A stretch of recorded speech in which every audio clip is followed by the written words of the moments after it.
The meeting of the Executive Committee Hearing Board is now called to order at 10:35 a.m. and the clerk will now conduct attendance and call out the names of each member. Thank you, Madam Chair. Damerla? Dyes? Present. Thank you. Fletcher? She sent her regrets. Hahn? Present. Thank you. Heath? I'm here. Thank you. Hyatt? Present. Innes? Present. Jackson has sent in her regrets. Kelleher has sent in her regrets. And Peruzza. Thank you. Thank you. We respectfully acknowledge that we are situated on the traditional territories and treaty lands, in particular those of the Mississaugas of the Credit First Nation, as well as the Anishinaabe of the Williams Treaty First Nation, the Huron-Wendat, and the Haudenosaunee, and our Métis Nation. As stewards of the land and water resources within the Greater Toronto Region, Toronto and Region Conservation Authority appreciates and respects the history and diversity of the land and is grateful to have the opportunity to work and meet in this territory. We are now going to conduct a hearing under Section 28 of the Conservation Authorities Act in respect of an application by Brett Peebles for property located at 270 Sageman Mills Road in the city of Vaughan. The authority has adopted regulations under Section 28 of the Conservation Authorities Act which require the permission of the authority for development within an area regulated by the authority in order to ensure no adverse effects on the controlling of flooding, erosion, dynamic beaches, or pollution or conservation of land, to be permitted to permit alteration to a shoreline or watercourse or interference with a wetland. The staff have reviewed the proposed work and prepared a staff report, a copy of which has been given to the applicant and the board. The applicant was invited to file materials in response to the staff report, a copy of which has also been provided to the board. Under Section 28-12 of the Conservation Authorities Act, if the authority proposes to refuse a permit application, the person requesting permission has the right to a hearing before the authority. In holding this hearing, the hearing board is to determine whether to refuse the permission. In doing so, we can only consider the application in the form that is before us, the staff report, the applicant's report, such evidence as may be given, and the submissions to be made on behalf of the applicant and on behalf of staff. Only technical information disclosed prior to the hearing is to be presented at the hearing. The proceedings will be conducted according to the Statutory Powers Procedures Act, where a body exercises a statutory power of decision and is required by its enabling statute to hold a hearing. The Statutory Powers Procedures Act applies. The Act prescribes minimum procedural rules and permits the hearing body to enact its own rules. The hearing guidelines and the authority's administrative bylaws are the rules that have been enacted for these proceedings. Under Section 5 of the Canada Evidence Act, a witness may refuse to answer any questions on the ground that the answer may tend to incriminate the person or may tend to establish his or her liability to a civil proceeding at the instance of the Crown or of any person. If the applicant has any questions to ask of the hearing board or the authority representatives, they must be directed to the chairperson of the board. Are there any members of the hearing board who wish to disclose a pecuniary interest? Seeing and hearing none, can the clerk's office confirm that the notice was provided in advance of the meeting and posted to the website? Through the chair, yes. The notice was provided directly to the applicant on July 15, 2022, and posted through the agenda and on the website on September 2nd. All information that was received by the August 29th deadline in the clerk's office has also been included in the agenda.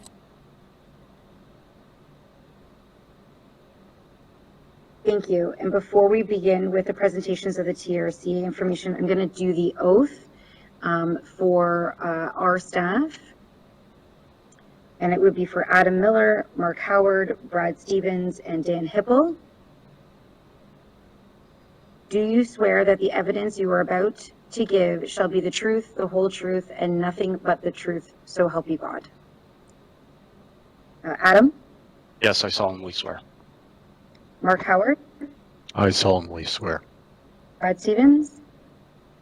I would prefer to affirm, but I solemnly swear. Affirm. Thank you. Dan Hipple? I affirm. Thank you.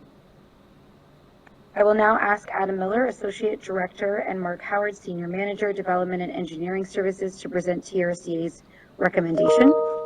Madam Chair, my apologies for the interruption. I'm counsel for the applicant, and the applicant, as well as other individuals who will be making a presentation on his behalf, have not been admitted into the meeting. I understand that they're all in the waiting room still.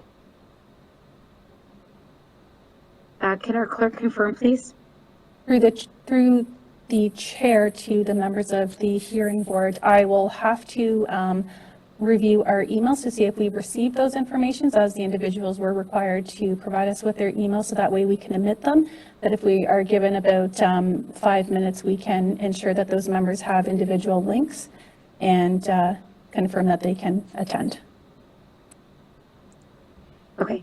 I'm going to give 5 minutes. If things were not provided in advance, we have to keep on schedule today. There's a very, very tight line in order to keep everybody in the meeting and to complete the hearing. So we will take a 5-minute break, and we will reconvene back at 10:47 to start the hearing and the presentation.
Okay, Madam Chair, we're good to go.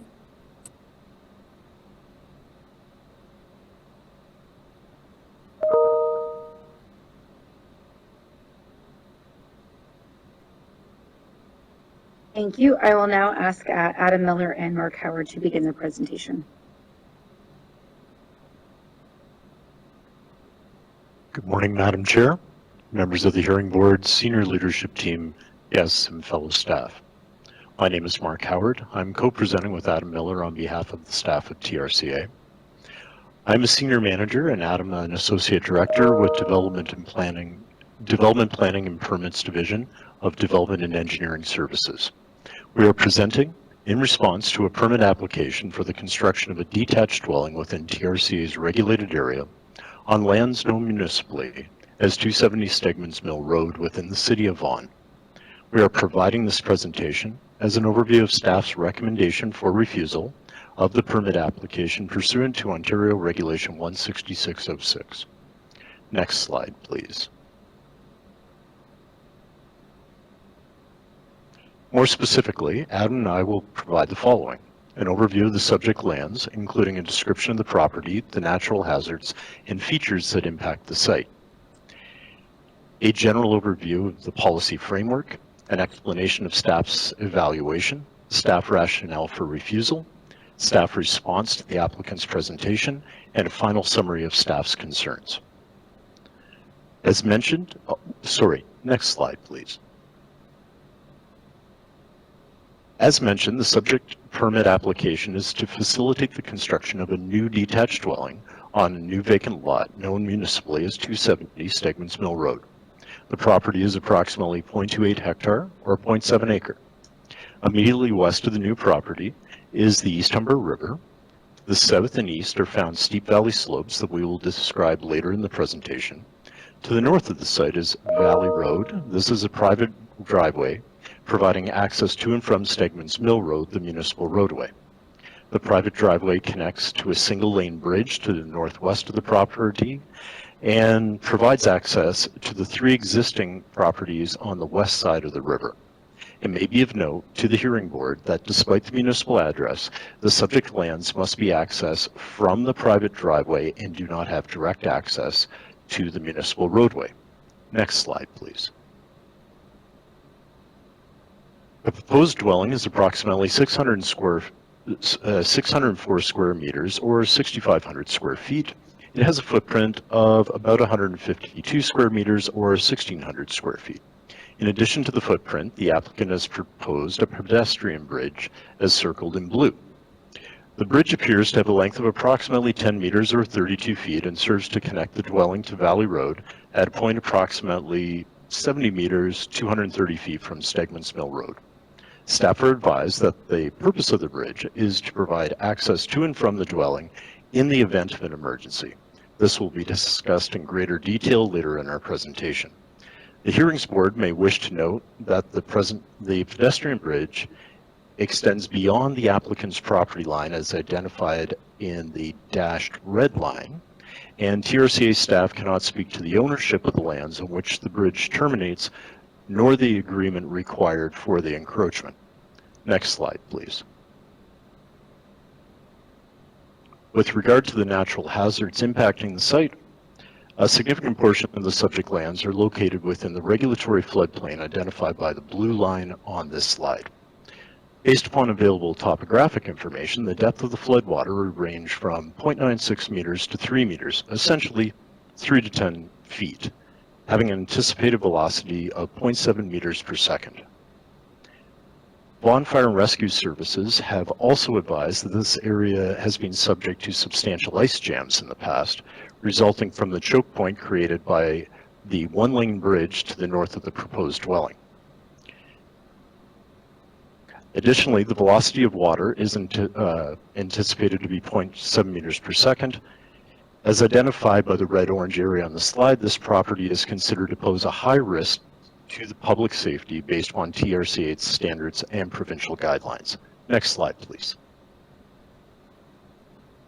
The plan on the left illustrates the extent of the erosion hazard as defined by the applicant. That's the red dashed line with the question marks. it would appear that the applicant has only identified the extent of the erosion hazard within the subject property.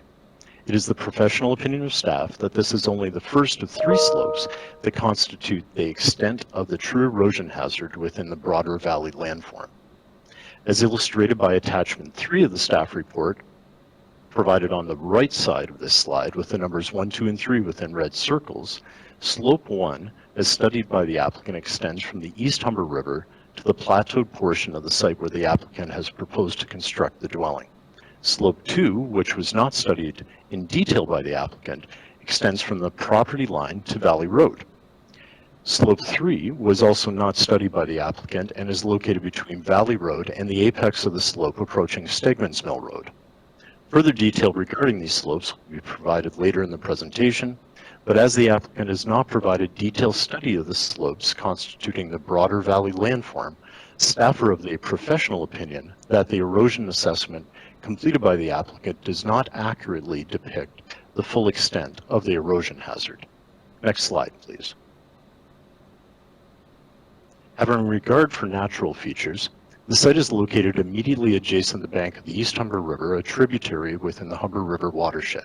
Lands are well vegetated and include several natural features, including being part of a significant woodland, part of a significant valley land, part of an ANSI, also an ESA, and the property is also located only 50 meters from an existing provincially significant wetland.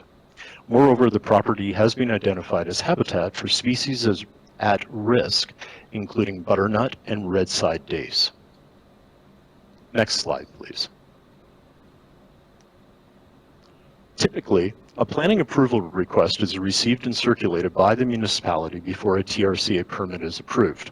The intention is to ensure that the principles of development are established prior to the detailed design required for construction. In this instance, the applicant has submitted the TRCA permit application without having secured the planning permissions from the City of Vaughan. It may be of note to the hearing board that the applicant undertook a City of Vaughan pre-application consultation meeting known as a PAC on September 16, 2021. The PAC identified that an official plan amendment and a site plan application would be required. Since that PAC meeting, City of Vaughan staff advised TRCA that a zoning bylaw amendment is also in order, as a portion of the proposed dwelling is located outside the extent of the residential zoning.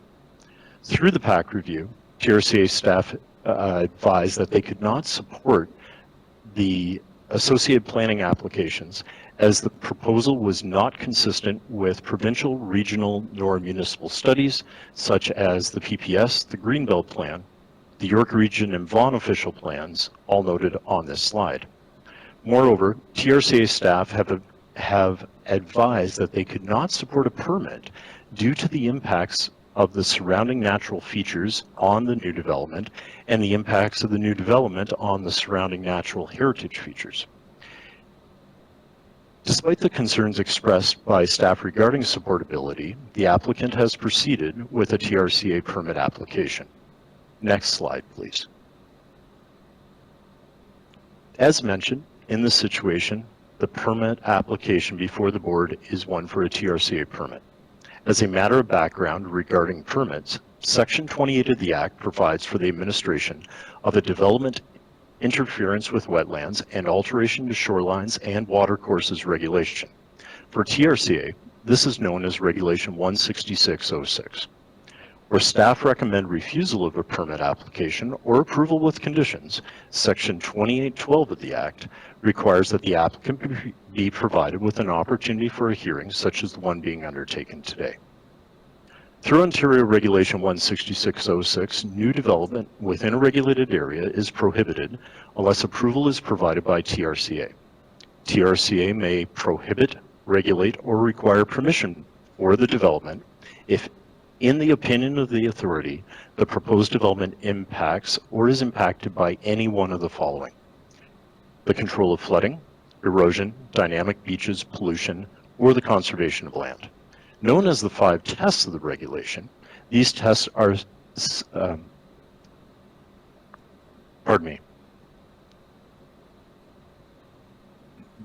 These tests are reflected in TRCA's Living City policies, which are used to administer the regulation.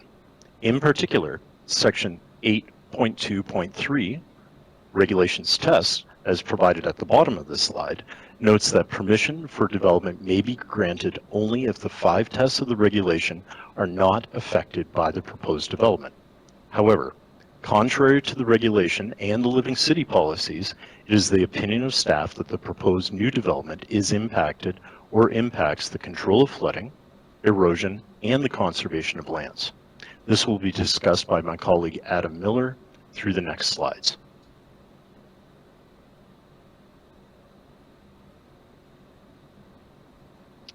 Next slide, please. Oh, sorry, you're there. Thank you, Mark. Good morning, and again, my name is Adam Miller, the Associate Director in the Development Planning and Permits Business Unit here at TRCA. And through you, Madam Chair, in order for a permit to be issued by TRCA, the proposal must meet the requirements of Section 28 of the Conservation Authorities Act, Ontario Regulation 166/06, and Section 8 of TRCA's Living City policies. Permission for development may be denied should the proposal fail to meet any one of the mandatory tests of the regulation and Section 28 of the CA Act. Now, based on TRCA staff's review, the permit application and proposed new development do not meet 3 of the 5 tests, those being the control of flooding, erosion, and conservation of land. And we will examine each of these applicable tests more thoroughly in the next few slides. The remaining tests, being dynamic beaches and pollution, are not applicable. Next slide, please. Let's examine the control of flooding test first. However, before we do that, I do think it is important to note for the benefit of the hearing board that in 2019, the floodplain modeling and mapping for this area was updated, including detailed topography.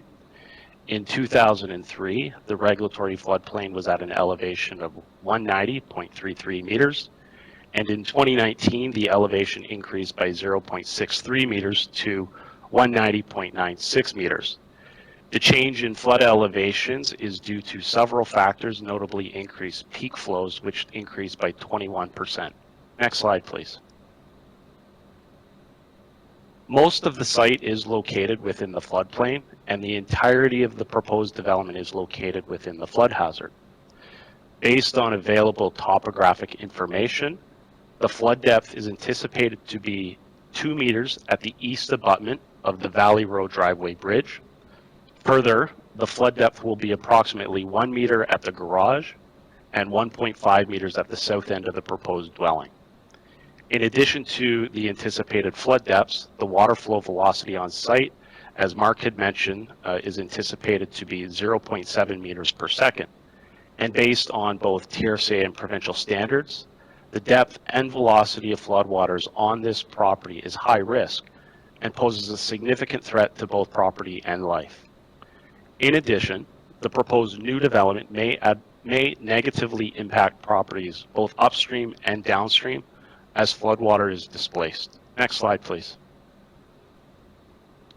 The applicant has not completed a hydraulic assessment to determine and assess off-site impacts associated with flooding and displacement of flood storage. As a result, staff are unable to verify that there will be no flooding impacts to properties upstream and downstream. And as part of TRCA's mandate, it is staff's obligation through our review to ensure that neighbors are protected from new development.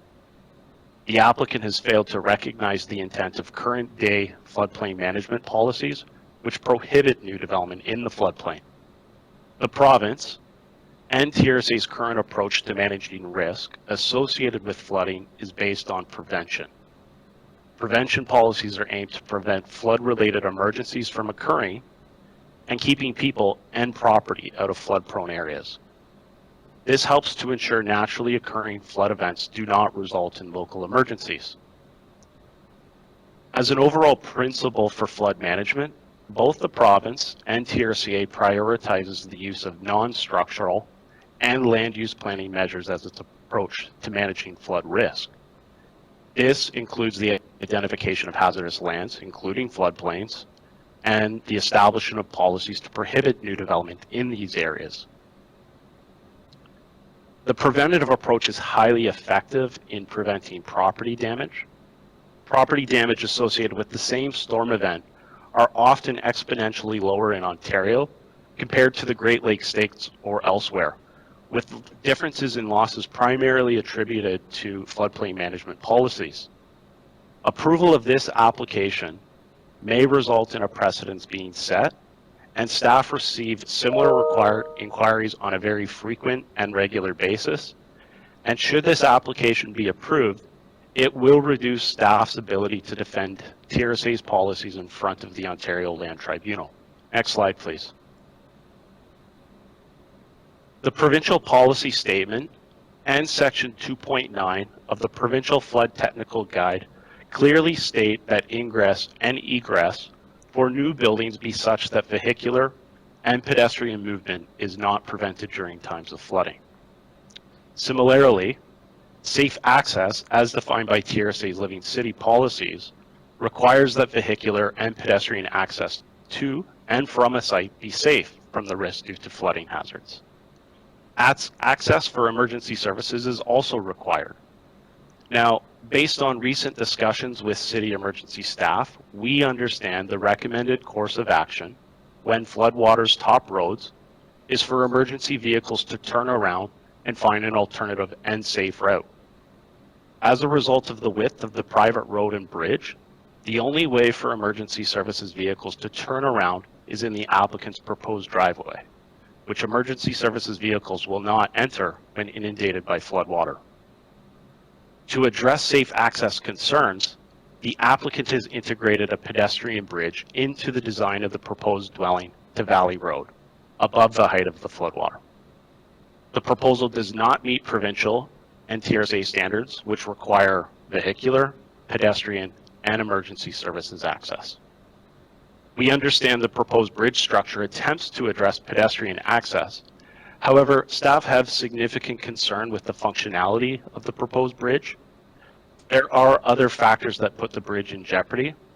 This includes the loss of electricity, road washout, and the risk to life created by materials such as rocks, soils, and trees eroding from the adjacent slope. Also, the plan does not consider vulnerable people who may have mobility issues. So based upon the assessment provided, it is the professional opinion of TRSA staff that the proposed new development is not consistent with the test of control of flooding. Next slide, please. Let's now examine the erosion test more thoroughly. Both provincial and TRSA planned for risk associated with river and stream erosion over a 100-year time frame. So essentially, the average annual rate of recession extended over a 100-year period.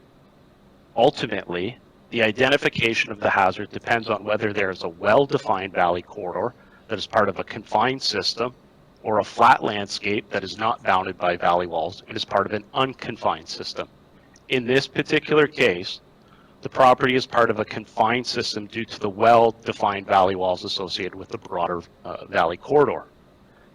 A confined system can exhibit 3 different conditions within which erosion hazards exist or may develop. The first being valley slopes that are steep but stable. The second being valley slopes that are oversteepened and potentially unstable. And finally, the third being valley slopes that are subject to toe erosion. Accordingly, and as illustrated on this slide, the extent of the erosion hazard within a confined system includes the combined effect of toe erosion allowance, stable slope allowance, stable top of slope, and erosion access allowance. Next slide, please.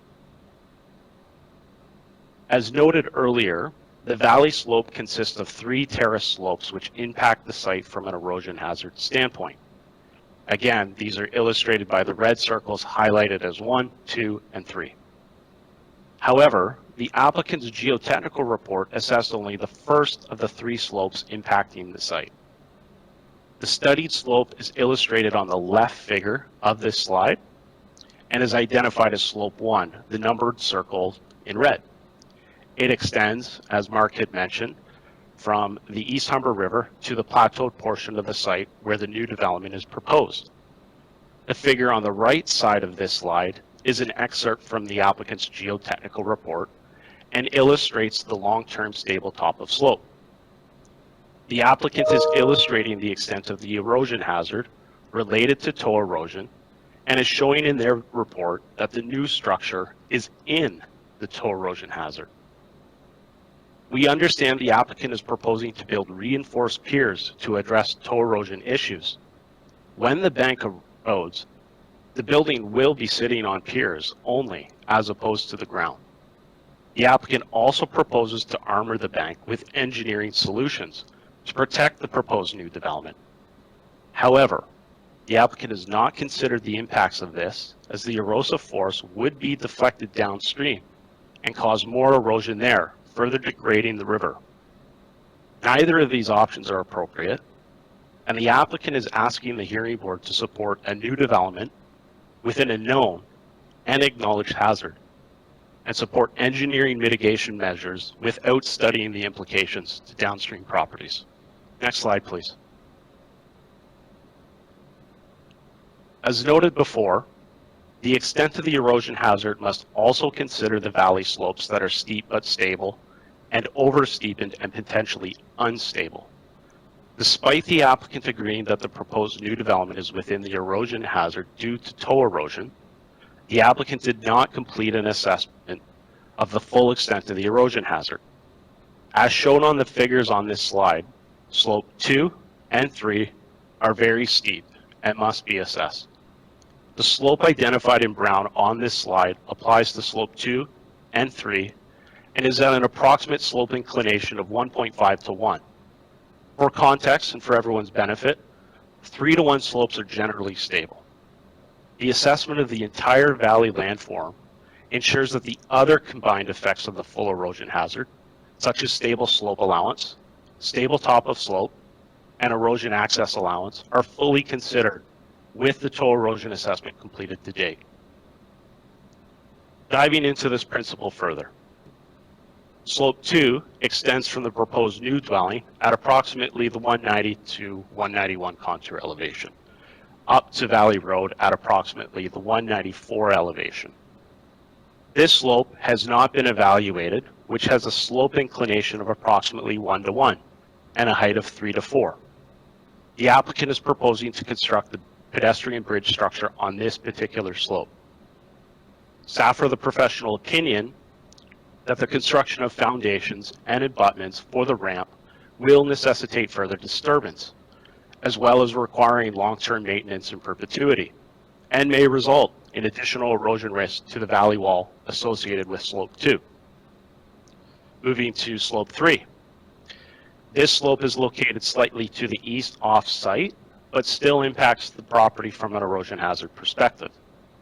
This slope is located between Valley Road and the apex of the broader valley slope near Stagman's Mill Road. Based on site visits completed by staff and TRSA's LiDAR mapping, this slope has an inclination of approximately 2.5 to 1 and 1.5 to 1, and in some areas significantly steep slope angles are evident, with signs of erosion and slope failure. It is the professional opinion of staff that these latter two slopes cannot be ignored and must be evaluated to determine the full extent of the erosion hazard. Staff have significant concerns with the risk of displaced earth sliding from the slope above Valley Road onto the proposed dwelling, which may also impact access to the site. Next slide, please. Like the flooding matter, the applicant has failed to recognize the intent of current day erosion management policies which prohibit new development in the erosion hazard. As previously stated, provincial and TRSA's current approach to managing risk associated with erosion is based on prevention, which is the best management tool to prevent erosion-related emergencies. Again, as an overall principle for erosion hazard management, the province prioritizes the use of non-structural and land use planning measures as its preferred approach. It cannot be understated that the lands where development is proposed will not be there based on a 100-year time frame and will pose a significant threat to both life and property. engineered solutions and any other mitigation measures are not appropriate as proposed by the applicant because it increases risk to both life and property, and it's contrary to the principles of applicable prohibition policies that apply to new development. Approval of this application may also result in a precedent being set.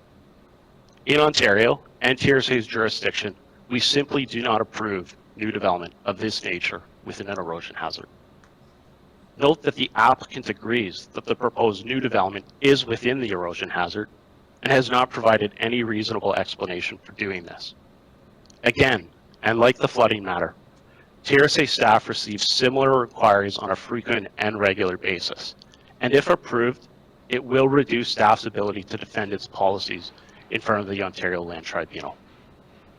Based upon the assessment provided, it is the professional opinion of TRSA staff that the proposed new development is not consistent with the test for erosion. Next slide, please.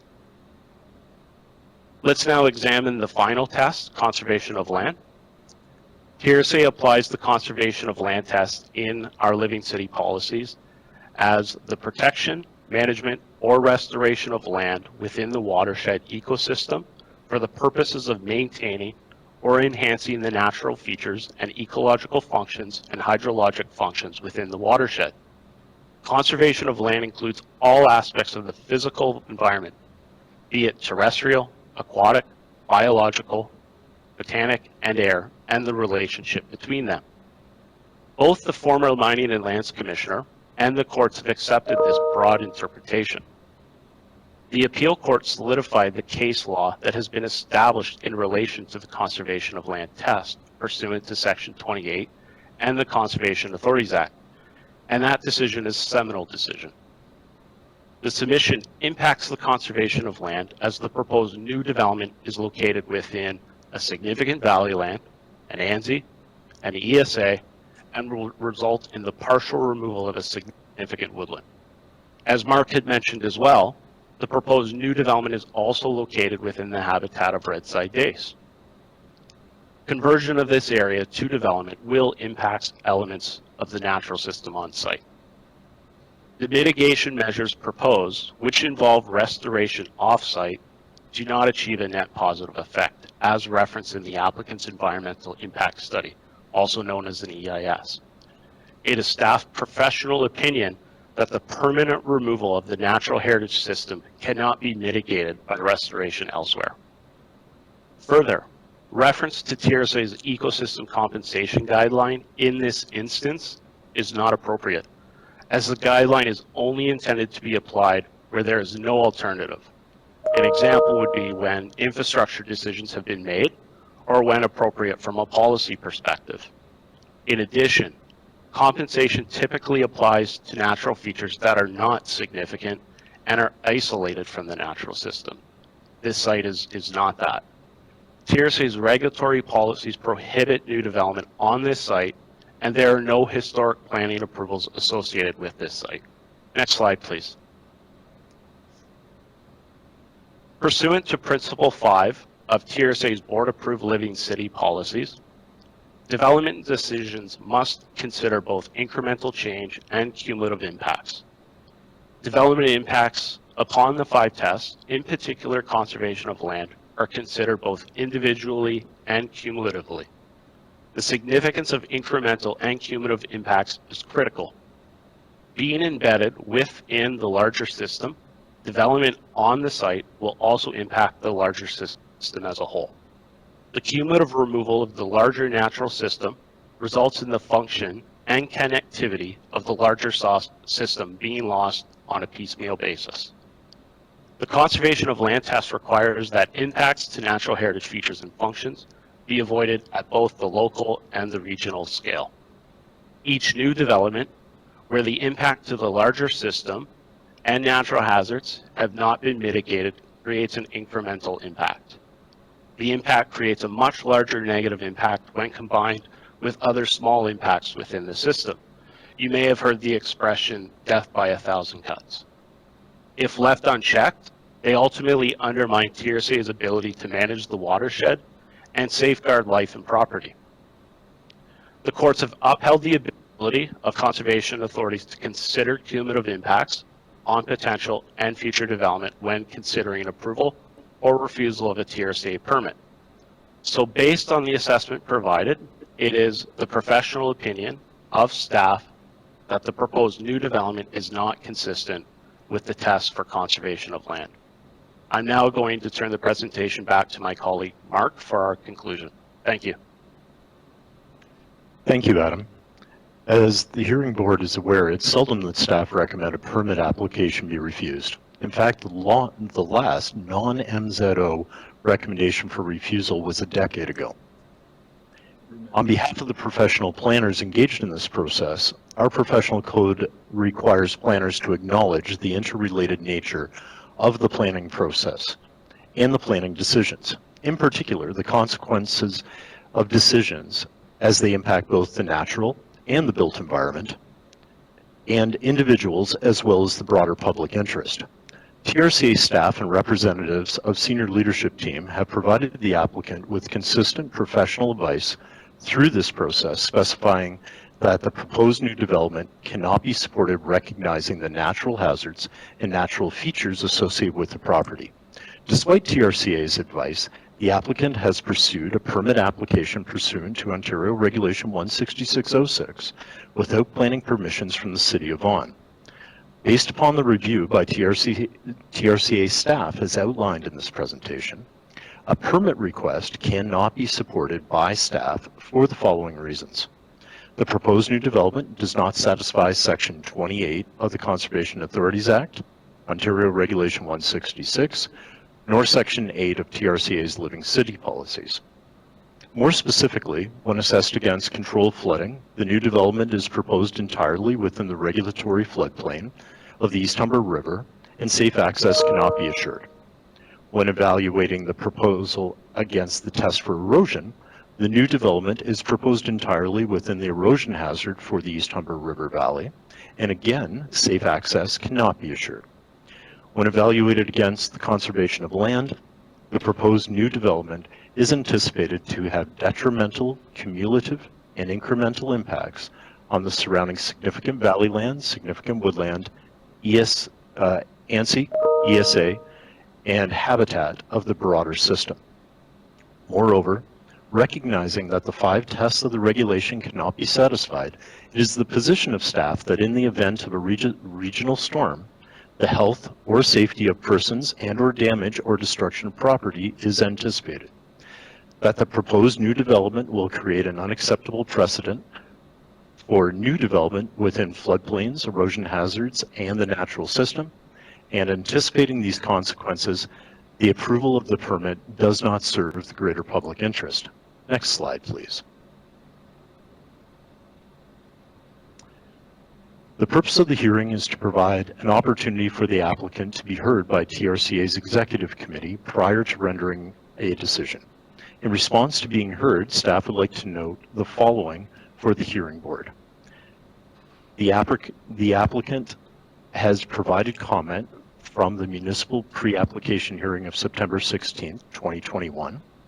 The hearing board may wish to note that although this is not a planning application, the proposed new development does not conform to the pertinent planning legislation, including the PPS, the Growth Plan, the Greenbelt Plan, the York Region and the City of Vaughan official plans, the Vaughan zoning bylaw, nor TRCA's Living City policies. Having regard for the letter received by Vaughan Fire and Rescue Services, the hearing board may wish to note that the author does not assure safe access to and from the property, but rather that they will assess the situation in the event of an emergency and that the first line of safety lies with early evacuation. Staff do not have a copy of the original letter that prompted this response, nor does the response identify the legal description nor the municipal address of the property in question. Also, the letter provided is not from the manager of emergency planning, who typically provides responses to new development applications on behalf of the City of Vaughan and Fire and Rescue Services. Her comments were previously delivered through the municipal pre-application process, that's the PAC of September 16, 2021, wherein she identified concerns about floodplain, ice jams, the location of mechanical, all on behalf of her department. And in subsequent discussions, the manager of emergency planning has conveyed her further concern regarding safe access with respect to flood depth and erosion hazard, as well as the width of the private driveway. The applicant has provided examples of new development that they feel to be comparable. The hearing board may wish to note that many of these examples are outside the province of Ontario, including the UK, Chile, South Africa, Norway, the Czech Republic, and the United States, where legislation is substantially different than that applicable to developments in Ontario. Where examples have been provided that originate in the province of Ontario, the hearing board may wish to note that the examples are outside TRCA's jurisdiction. Thus, we do not know the details of the approvals. Moreover, it's not the job of TRCA's hearing board nor staff to determine why a development has been permitted within another jurisdiction. Rather, it is the job of TRCA staff to evaluate the proposed application against applicable policy and provide its best professional advice to the hearing board. And that best professional advice is as follows. Next slide, please. It is the position of TRCA staff that the subject permit application cannot be supported as the proposed new development does not satisfy Section 28 of the Conservation Authorities Act, Ontario Regulation 166 or 6, nor Section 8 of TRCA's Living City policies. More specifically, the proposed new development does not satisfy the 5 tests of the regulation, having specific regard for the control of flooding, erosion, and the conservation of lands. On behalf of Adam Miller and our colleagues in Development and Engineering Services, as well as Policy Planning, this concludes our presentation. Thank you for your time, and we remain available for questions. Thank you, Mr. Howard and Mr. Miller. Now is an opportunity for questions directed to TRCA staff. This is not intended to be a cross-examination, so there's an opportunity for questions from the applicant as well as from the TRCA staff. We've allotted 10 minutes for this section of the board, and we will stick to that timeline. So I will start with the applicant. Mr. Bushlev, do you have any questions for the TRCA staff at this point in time? Yes, I have 2 questions. First of all, what evidence is there that that one fire and rescue services have expressed issue with safe access? Do we have any documents in the in the record that would demonstrate that concern being expressed? Mark, you want me to tackle that? Certainly, if you do. Sure. We were both in the meeting. Sure. Through you, Madam Chair, we did receive comments from, I believe it was Sharon Walker, who is the Manager of Emergency Services Staff through the PAC review.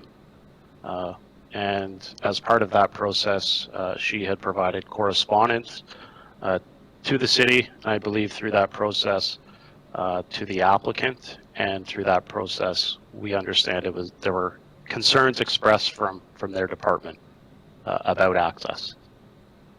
And there is no, this letter, this supposed letter is not part of TRCA staff's presentation or record put before the board, correct? Mark, I believe there was an attachment that had information related to the PAC item. Yes, just give me just 1 minute. So I think there are 2 parts of this in response to the question.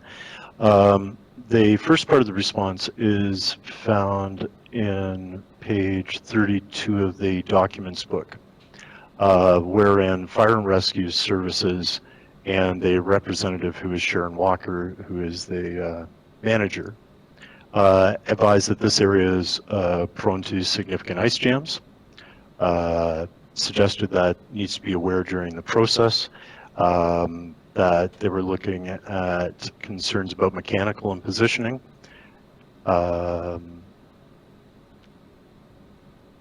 and points out the need for discussion with TRCA.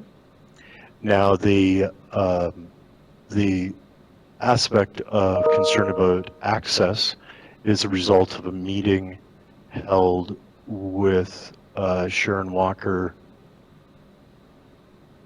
on, I believe it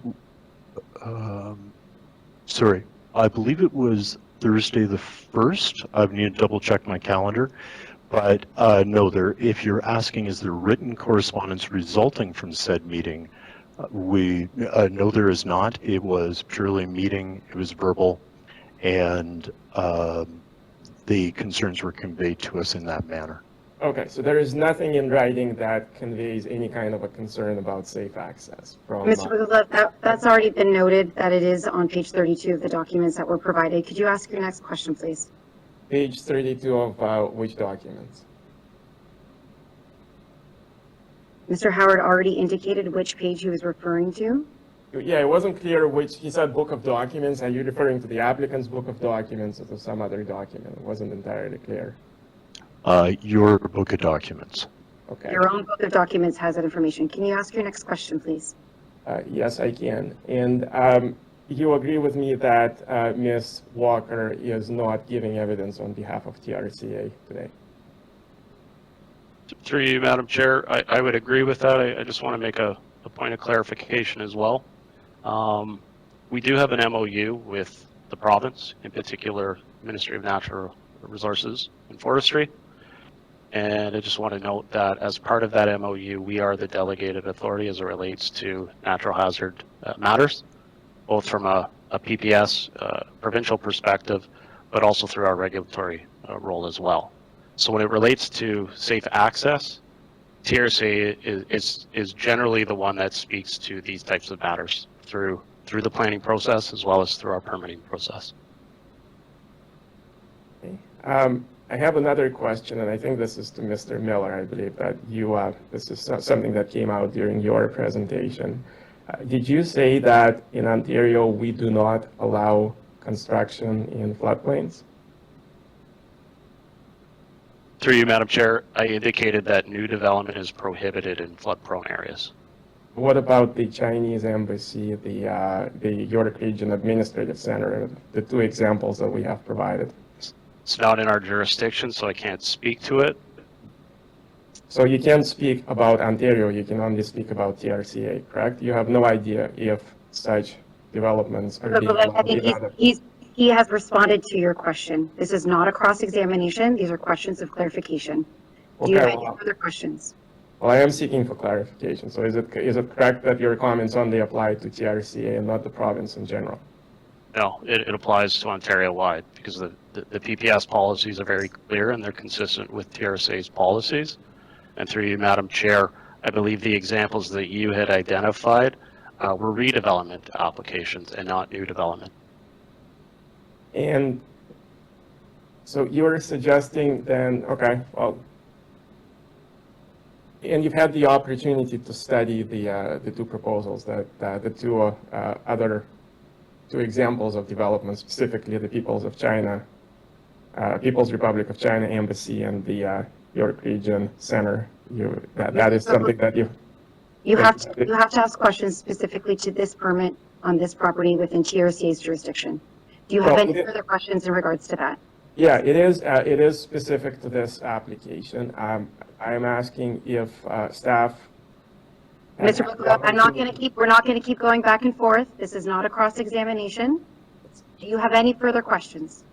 I do. Are you aware of the fact that this application had to be adjourned specifically so that staff could review the two examples, the Chinese Embassy and the York Administrative Building that was provided as part of our materials? Mr. Bukla, do you have any further questions in regards to this permit and the presentation provided by our staff? I have asked the question. Can you please allow staff to answer it? No. Next question, please. And what is the basis for the refusal? Because it's not to deal with the permit that is before us. It is outside of the TRCA's regulation. If you're asking a question specifically in regards to the regulation in the TRCA's jurisdiction, we would be happy to answer. So Please I'm not. answer your next question, or I will mute you and we will move on to board members' questions. Do you have any further questions? So I'm not allowed to ask questions. I'm not allowed to have staff make any comments on the materials that we have provided. Is that correct? You have questions in regards to their presentation. They have provided a presentation. Those are not listed in the presentation. Do you have any questions in regards to the presentation? Well, I'm going to make a note that I'm not allowed to ask proper questions, that the objections to my questions are not. You are welcome to do so. Do you have any further questions? I don't think there is any point. You won't allow them to answer them anyway. Okay. Do the board members have any questions from the TRCA staffs in regard to their presentation? I just have one. Vice Chair Heath, please proceed. There was reference, I believe, by both of our board, of our staff representative about ice jams. Any more information about ice jams, especially related to that bridge? Just, I would think it's just to the north of this property. Through you, Madam Chair.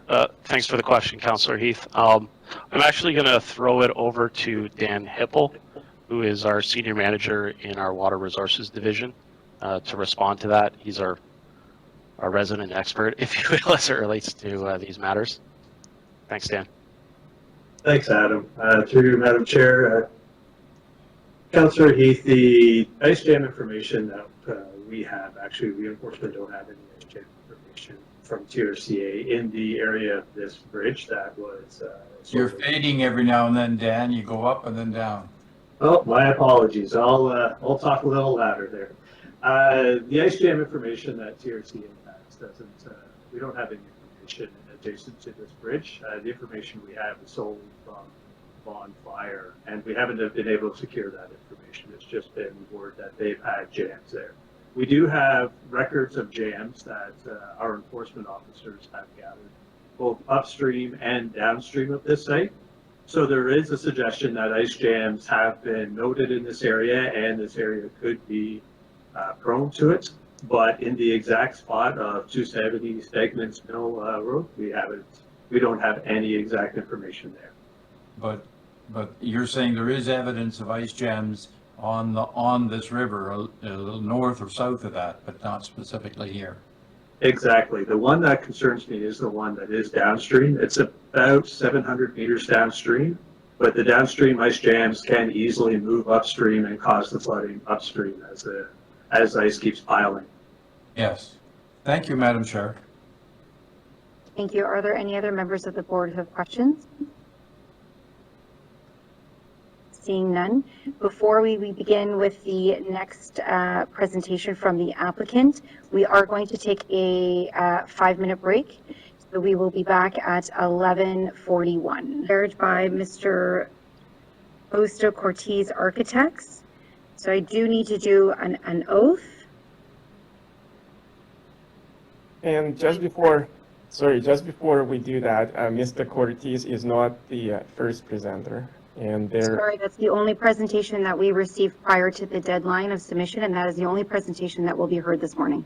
No, we have provided slides from a number of individuals, and these slides were Mr. Belev, those slides were not received prior to the deadline. Yes, they were included in the book of documents. And let me finish, please. Let me say what I have to say.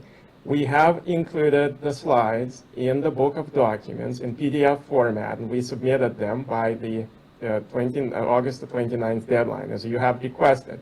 You have told us today, for the first time, that you can only display slides that are in PowerPoint format. So I have this morning emailed you the same slides in PowerPoint format. But these slides are not new. They are the same slides that we have already included in the PDF book. So it is incorrect to say that the slides were not provided by the deadline. They were. A presentation was to be provided in fullness by August the 29th. And it was. That presentation cannot be altered or changed prior to the board without my approval, and I'm sorry, we will be providing the presentation that was provided by the deadline. Please provide the PDF document that was provided by the deadline. It has all the documents that we intend to rely on. I'm going to ask Ms. Montgomery to confirm from the TRCA in regards to the receipt of the presentation. The notice of hearing that was sent out in advance for this matter specifically provided that should the applicant wish to make written submissions or submit written documents in advance, that could be done by a certain deadline. And should the applicant wish to make a presentation, that presentations should also be provided by the same deadline as a separate document. 2 separate documents were requested to make it easier for the clerk to organize the meeting. Mr. Buchlev has advised that within the document, the one document that he submitted, it's a 481-page document which includes a variety of materials. He has advised us that within that document, there are several presentations. So he is correct in the sense that the presentations were provided in advance, they were just not provided in the form requested. And it took some time for staff to notice that and for the clerk to notice that, and we've followed up with him and advised him of the practice. Okay, well, thank you. So we have provided the documents by the deadline. We'd like to be able to make all the presentations that were included in that book of documents. So, Mr. Buchlev, I will add the presentation, noting that it was in the binder. I will confirm to you that you have a maximum of 45 minutes for the entire presentation. And you will be held to that timeline very, very strictly. Can I have a list, please, of the people that will be part of the presentations? That was emailed to you this morning, but I can give you the list again. It will be myself, will be the architect, Fausto Cortesi, will be the environmental consultants that were retained by my client. There are 2 of them, Mr. Robin McKillop and Mr. Austin. And Can I have Mr. Austin's first name, please? My first name is Austin. It's Austin Adams. Sorry, what was the last name? Adams. A-D-A-M-S. Anyone further, Mr. Buch? yes, there will be the erosion expert, Ian Shaw. There will be the architect, Victor Moskalik. And that's it. So to those following people, and I will list you off for your affirmations, you solemnly affirm that the evidence that you are about to give shall be the truth, the whole truth, and nothing but the truth. Starting with Mr. Buchlev. I'm counsel. I don't think I should be under oath. You're not part of the presentation? You are. You have to swear. Ms. Montgomery, can you clarify this, please? Even though I'm counsel, you want me to be under oath for this? I would have to agree with my friend on that. Counsel is not required to swear the oath. Counsel is not providing evidence. Counsel is assisting with the experts retained by the applicant to provide evidence. So that's how I understand his participation in the proceeding. Thank you. So, Mr. Cortez, Yes, can you please confirm? I do. Mr. McClive? Yes, I do. Ms. Revitz? Austin? You there? I do. And Mr. Shaw? I do. Okay, you may begin your presentation with a reminder that you have 45 minutes. Okay, can I please have the PDF book of documents on the screen?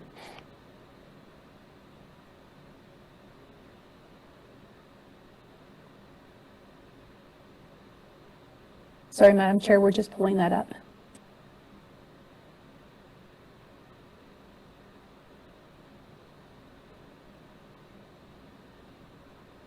Okay, thank you very much. And can you please go to tab 1? Or you can just, I don't know if you have that technical capability, but if you can allow me to share the screen, I'll be happy to just do it myself. Sorry, through the chair, we will be sharing the screen from the clerk's perspective, from our side, as we do not allow to share the screen for the applicant, and that was mentioned in the email the other day. Right, so if you can, just scroll down to the first photograph. Okay. So first of all, by way of an introduction, my name is Arkady Bushilev. I'm counsel for the applicant.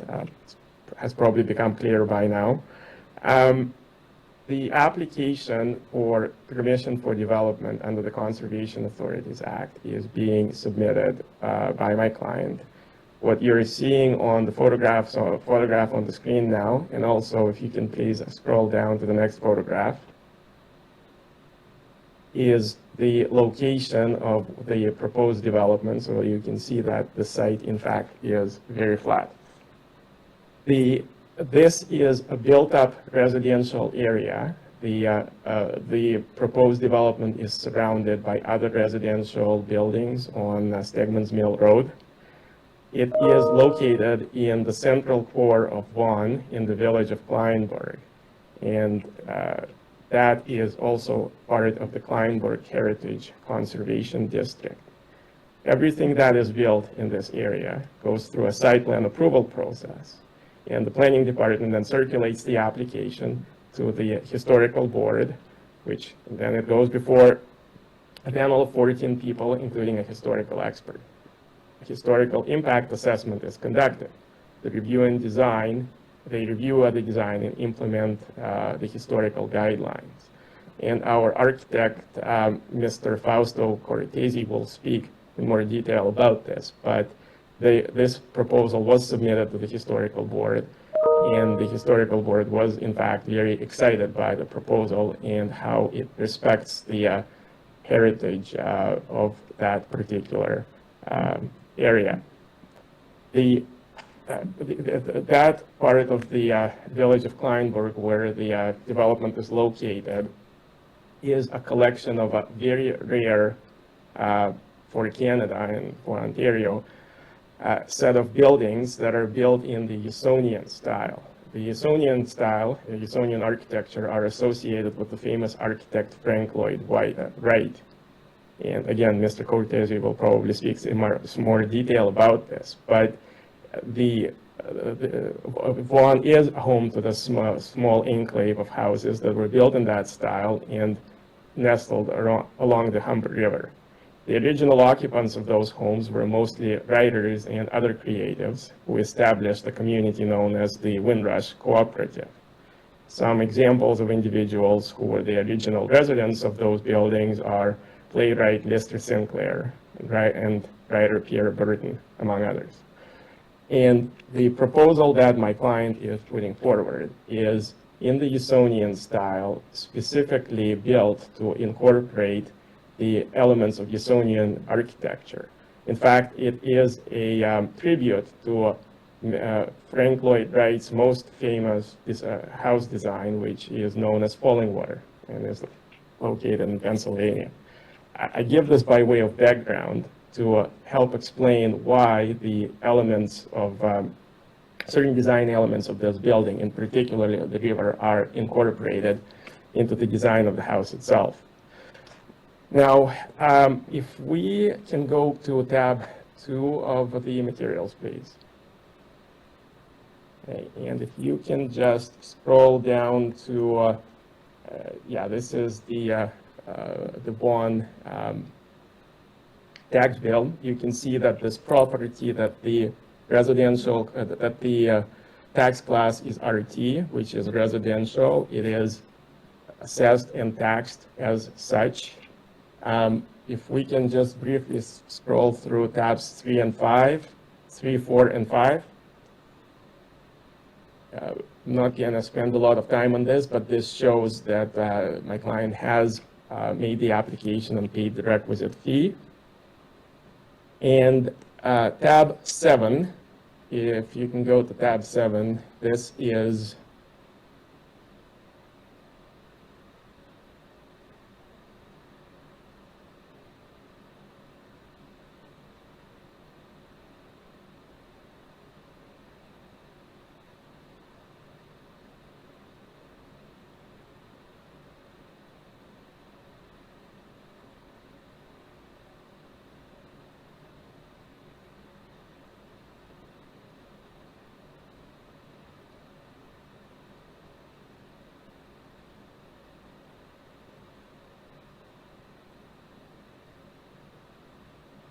Okay.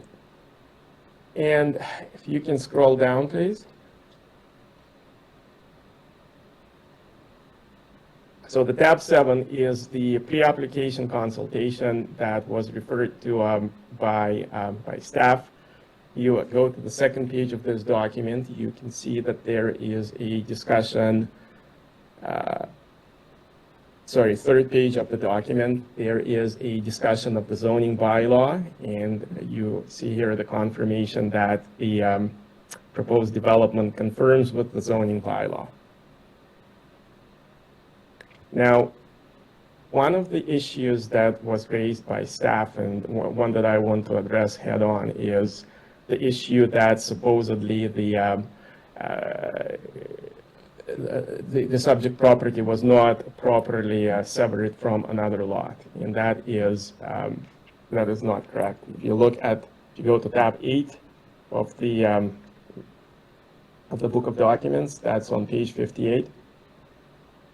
And I keep going. Yes, so there's a letter from Eiler Kimball, who is one of the most well-known municipal and real estate lawyers in the province, which explains why the severance issue is not an issue. Simply put, there is a natural severance between the two parcels. There is the river itself forms natural severance, and because of that, there is no legal requirement to obtain consent under Section 50 of the Planning Act. So that aspect of that issue that was raised by TRCA staff is, in my submission, simply a non-issue.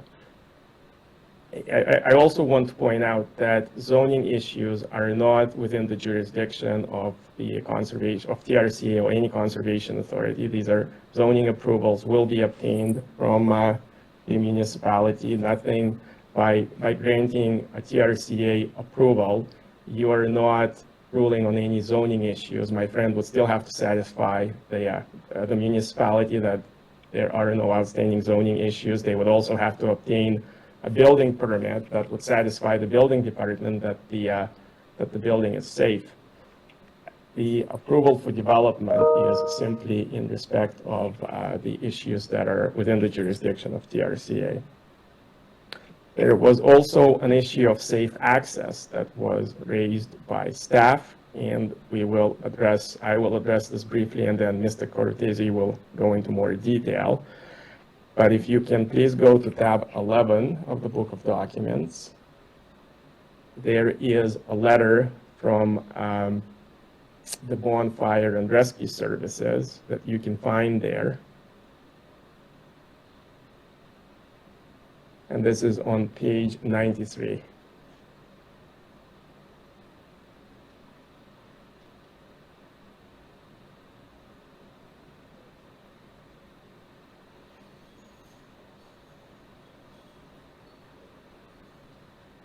Yes, thank you. Just scroll down, please.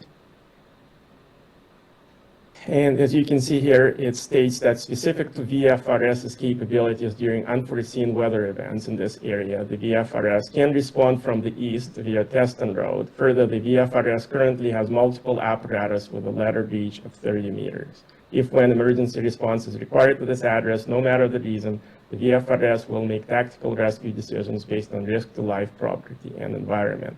If when this property becomes occupied, early self-evacuation will be the best strategy in case where there is a threat of flooding. And which, in my submission, what this clearly states is that the VFRS are not specifically opposed to development in this location. There is no document that actually states any concern about safe access. Quite the opposite. VFRS in this letter specifically states that they do have the tactical capability to access the property if needed. And of course, self-evacuation is a prudent measure regardless of where the property is located. When the property is being flooded, you'd want to evacuate it if you can, and the pedestrian bridge that is part of the design will allow for that. And I should also add to that this there are a number of properties on this street that are located further away from Teston Road. So in the event of a flood, the fire and rescue would have to be there in any event to evacuate people in that area. The building that my client is proposing would actually be closer to the municipal road than a number of other existing homes on that street. And having said that, I will now turn over to Fausto Cortese, who is the architect in charge of this project. And Fausto, can you just please provide a brief introduction and then go on to your presentation? Thank you through the chair, and thank you, board members. My name is Fausto Cortez. I'm the owner of FC Architects. FCA was founded in 2014. It's completed, I've completed hundreds of projects since starting the firm. I've fully completed 5 projects within the historical district of Kleinburg, and I'm currently working on 4 others, one of this being one of them. I'm fully aware of all the requirements needed to get an approval within this district. And, we've done a fair bit of work. And actually, if you call City of Vaughan's historical district, probably be one of the people that they would definitely recommend to do work here, as we've been quite successful in working very closely with them in satisfying all of their requirements. To go through my presentation here. The site is located on Valley Road. Valley Road is located west of Stegmansville, north of Islington Avenue, and falls within the historic district of Kleinburg. Valley Road forms part of the Windrush Cooperative, which was established in Kleinburg on lands adjacent to the Humber River in the late 1940s. It was a collaborative art colony by a group of people seeking refuge from the city living. People who lived there included Pierre Burton and Lester Sinclair, both writers and broadcasters of the CBC network. In writing about Sinclair in the 1950s, the editor of Maclean's magazine described the community that was being created as rumbling, ultra-modern structures being built by writers and artists and movie people. The early community comprised of approximately 10 homes. In 2003, KNHCD study noted that many of the original houses are quite faithful to the examples of Frank Lloyd Wright's Usonian style, with flat roofs jutting over each other, large areas of glass, wood siding, and massive stone chimneys. It is a remarkable collection of modern architecture. These houses deserved consideration under the designation of Part 4 of the Ontario Heritage Act. And the Sinclair home and other homes are said to have been designed by William McCrow, which was an architect and later produced designs for CBC and was a founding member of Windrush. It is important to note that the only remaining examples of Usonian design styles in Kleinburg reside at 115, 48, and 75 Valley Road. Now, you may ask yourself, why did they choose the Usonian style to form the architectural fabric of the Windrush? And who is Frank Lloyd Wright? Frank Lloyd Wright lived between 1867 and April 9, 1959. He was an American architect, a writer, and an educator, and a designer, of course. He designed more than 1,000 structures over his creative period of 70 years. Wright played a key role in the architectural movement of the 20th century and influenced architects throughout the world with his work. Wright believed in that design should be a harmonious merger between humanity and an environment, and his philosophy was called organic architecture. Wright was the pioneer of what is called a prairie school movement and of an architecture concept called the Usonian style, which was his initial vision for urban planning. The philosophy was exemplified in the project that he designed called Falling Water in 1935, which was called the best all-time work of American architecture.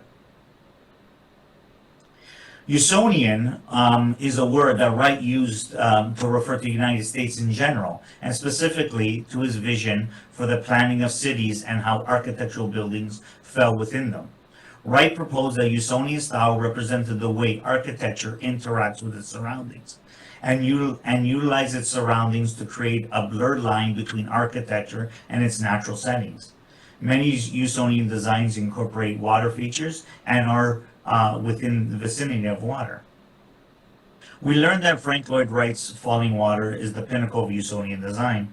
Falling Water is a house designed in southwest Pennsylvania, 110 kilometers away from Pittsburgh, and is built partially over a waterfall on Bear Run, the End Mill Run section of Stewart Township in Pennsylvania. The house was designed to serve as a weekend retreat for Edgar Kaufman, the owner of Pittsburgh Kaufman Department Stores. After its completion, Time magazine called Falling Water Wright's most beautiful job, and it is listed amongst the Smithsonian's Life List 28 places to see before you die. The house was designated a Natural Historical Landmark in May 11th, 1976, and in 1991, members of the American Institute of Architecture named Falling Water the best all-time work in American architecture.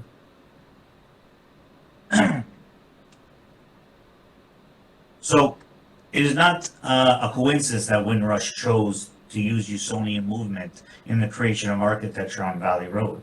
The properties on Valley Road all have contributing components needed to create great Usonian architecture. And if you have ever visited Valley Road, you would quickly realize that it is very successful in achieving the proper blend between nature and its surrounding architecture. You would also quickly realize that the surrounding subdivisions and densely population disappear, and you will experience Wright's initial intent behind Usonian philosophy. In the creation of our design, we consulted with the City Vaughan Planning Department as well as Historical Department, who were really excited about the design philosophy that we were using and the creation of a Usonian style home on this property. We were also told that the Usonian style should be the preferred choice for this lot, as it falls within Valley Road and it falls within the original fabric of this design. So I'd like to now walk you through some of our slides and show you how these principles have been taken into account. So the slide that you see in front of you, the bottom slide is actually Frank Lloyd Wright's Falling Water. You can see some of the elements that I described, which were, large stone features, chimneys, as well as overlapping 90-degree planes of floor plates with large sections of windows. And these overlapping plates create a lot of balconies and exterior spaces in order to blend that natural features with the built form. The drawing you see above, or the rendering you see above, is the proposed dwelling. And once again, it uses the same features, stone features, large chimneys, and overlapping floor plates with large windows. This obviously rendering does not take into account the foliage that's there because we wanted to showcase the dwelling. If you can go to the next slide, please. Next slide. Next slide. Next slide. Next slide. Next slide. So just like Falling Water, there's very little of the actual dwelling that touches the ground. In our design, only the garage and a small entrance feature that would connect the upper dwelling with the site is what actually is anchored to the ground. The rest of the home would sit on top of piers. And in order to mimic the water component of Falling Water, obviously we didn't feel it was appropriate to hang it over the river. So we implemented a reflective pool that would bring in the water component to the Usonian design. Next slide. The next floor plate, which is the main dwelling floor will include the family room, the kitchen, the living room, an outside terrace with the historic staircase that would that's present and also falling water, and that would bring you over the reflective pool.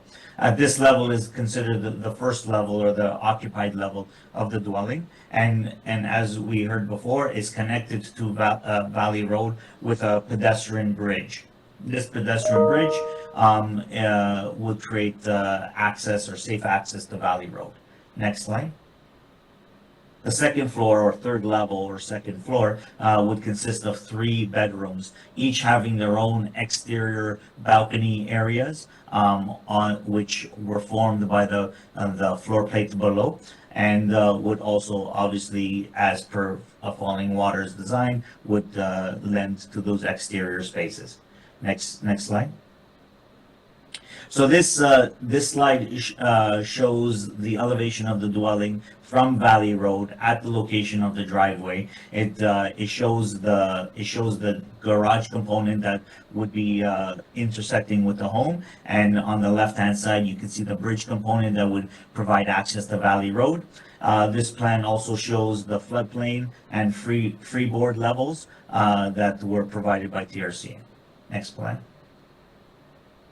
This is a bird's eye view from Valley Road, showing the bridge component that connects you to Valley Road. Next slide.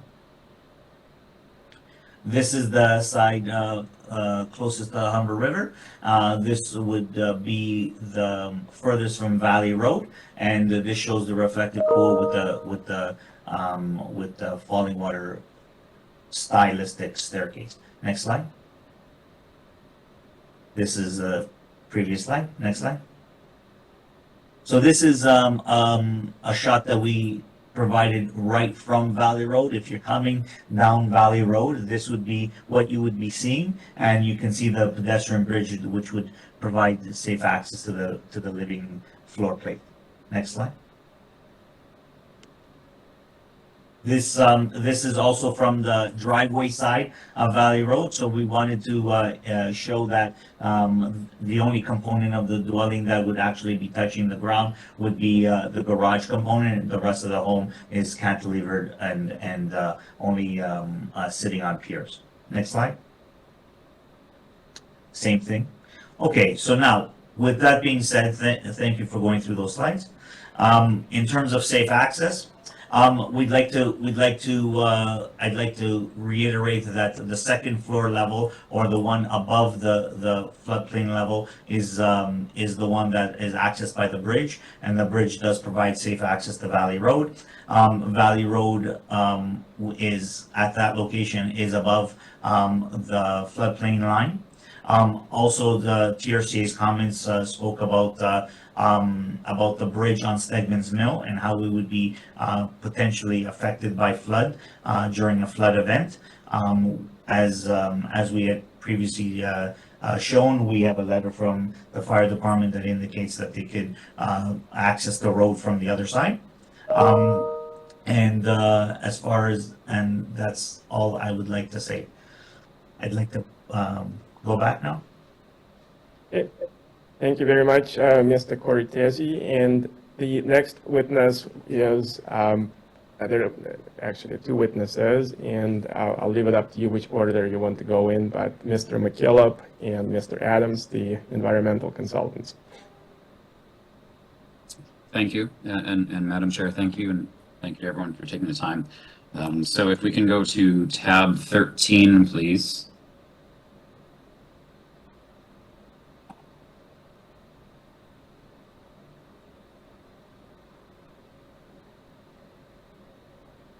Sorry, Madam Chair, we just need to bring back up the PDF.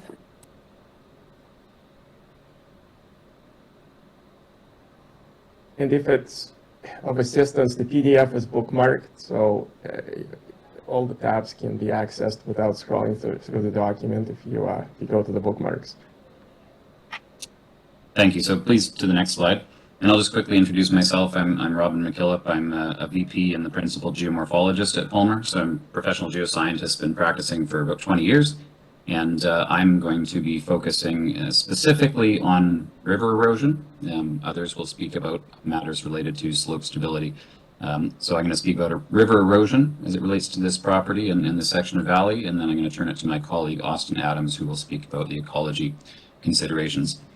If it's possible to just zoom out slightly so we can see the full size of the slide, that would be appreciated. I think it's 148%. I don't know if we can get it closer to 100% so we don't miss some of the...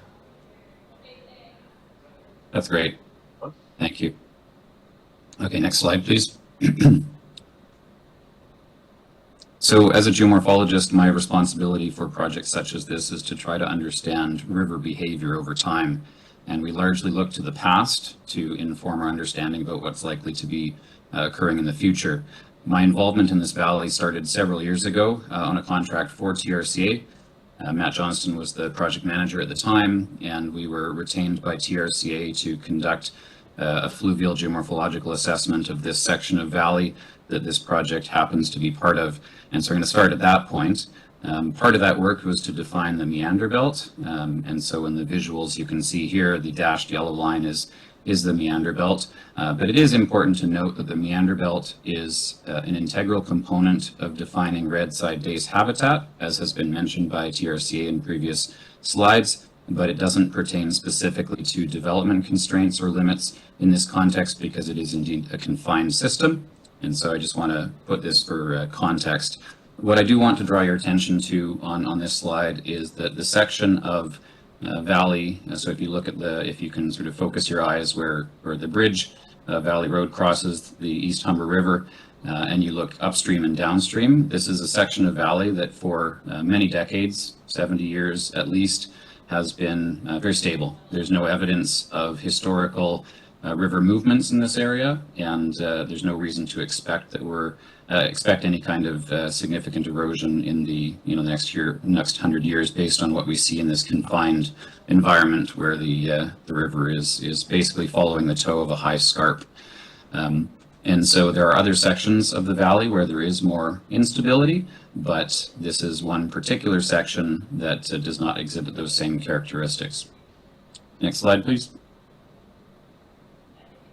So following from that study that we did for TRCA, we were retained to look at by private owner to look at the property at 75 Valley Road, and this was in the context of an application for a second story to an existing house.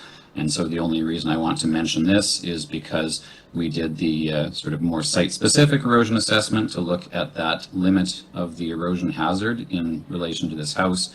It was concluded that the house was outside the erosion hazard, and TRCA ultimately approved the addition of a new second story to that house. Next slide, please.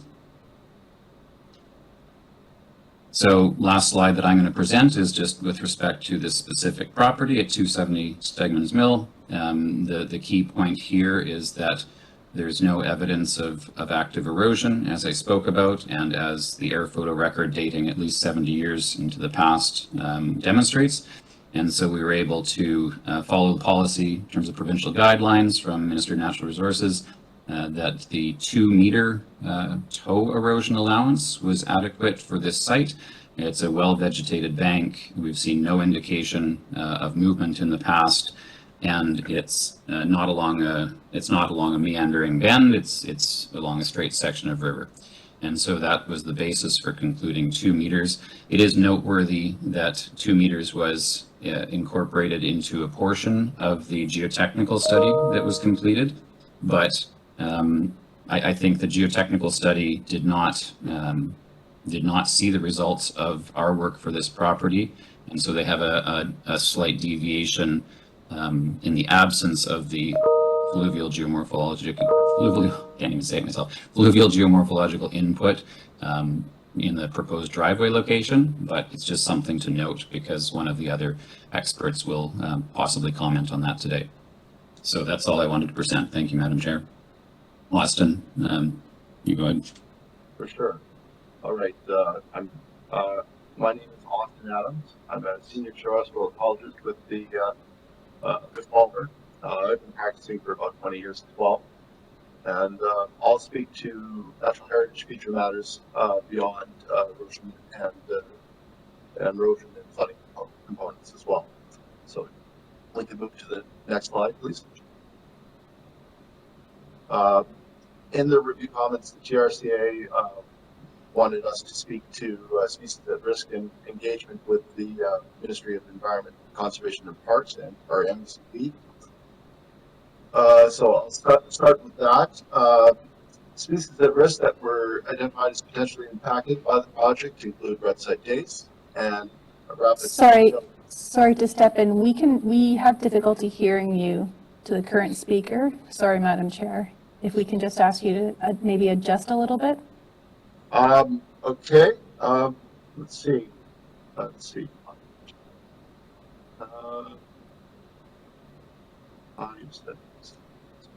Perhaps try turning your video off and see if that gives you more bandwidth. I turned my microphone all the way up. Does that help at all? Seems to be better. Better. Yeah, okay, that might have been it. My apologies. So I was speaking to a species that's at risk and engagement with. Madam Chair, I've had a similar problem. Turning the video off, Adam, might improve it. And we can hear you. Try that. Try now. Is that any better? Much better. Oh, wow. Okay. Wonderful. My apologies there. We were speaking, the request was, one of the requests was to speak to species at risk and engagement with the MECP. Species at risk that were identified as potentially impacted by this project include red site dace and Robbins club-tailed dragonfly. And the TRCA also noted that there was a potential to impact butternut as well, which is a species at risk tree. We have engaged with the MECP regarding SAR matters. The MECP have indicated that the project is indeed within red site dace habitat setback, the 30 meters buffer from the Meander Belt limit, and that an overall benefit permit would be required. They have not indicated that approval would not be possible if an overall benefit could be demonstrated. Within the surveys, we note that no butternut were observed within 25 meters of the project area. Plains clubtail was identified for this project because critical habitat is identified north of Kleinberg. The species that, again, that's why it was noted in the general vicinity. We note that this project is south of Kleinberg, and that the general habitat is in the area is the Humber River and its banks. The project itself is outside of that habitat. MEC also expressed concern with species at risk bats, which we conducted as part of the MECP engagement. Acoustic surveys are now completed, and we note that there are indeed bats within the area, but no species at risk species.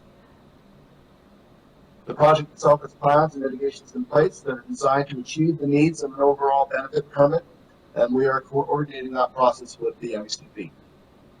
Next slide, please. Okay. As we know, there was an EIS completed for the project, which is, to my understanding, cited within an existing lot of record. The terms of reference was advanced to the TRCA despite their objections to the project, and because of those objections, no comments were approved. Therefore, we proceeded with the scope of the EIS based on our understanding of the natural features that exist in the area. We acknowledge that the project, because of its design, is necessarily within a significant valley and the Humber River Valley Kleinberg area ANSI. Additionally, while outside the features themselves, the project sits within setbacks of natural heritage features, including, as mentioned, the 30-meter setback to the Meander Belt for red site dace, and mostly within the 10-meter significant woodland setback. Next slide, please. Because of this, as there is no way to construct the home outside of identified natural heritage features and setbacks, the approach that was taken was that the potential impacts are proposed to be reduced or avoided via mitigation and offsetting restoration to achieve a net positive effect. This includes the home design itself, reducing the footprint and creating green features that will fit with the surroundings. Road surfacing has been proposed to achieve a net benefit, as it will reduce potential sedimentation to the East Humber River, improving water quality and clarity. As part of construction, erosion and sediment control is proposed. Proper fencing will be implemented during construction to achieve the same purposes. Timing windows. While no actual in-water works are proposed or considered, the red side days timing windows will be respected as the project is within the habitat setback. And riparian restoration is perhaps one of the most important considerations and mitigations. At a 6-to-1 restoration area is proposed to restore native habitats within the East Humber Valley. This is a substantial restoration plan with over 900 shrubs and native seed is planned. Currently, and that is seen in this picture there. You can see that it is directly across the from the property itself and within the immediate vicinity area. This is facilitated via agreements within the Windrush Cooperative. And it is noted that both the area where the project is sited and the area itself are now primarily solely lawn areas, and thus a restoration would provide naturalization and watercourse shading for red side days. And we submit that the restoration would compensate for loss of natural heritage features, including the area itself and any impacts to woodlands, resulting in no net negative impact to the overall natural heritage system. Therefore, these mitigations are viewed to achieve an overall net benefit for the East Humber River Valley within and adjacent to the project area. Okay, Austin, thank you very much. I'm just going to jump to the next because we I'm finished. Timing issues. I'm going to jump to the next witness, and that is going to be Victor Moskaluk.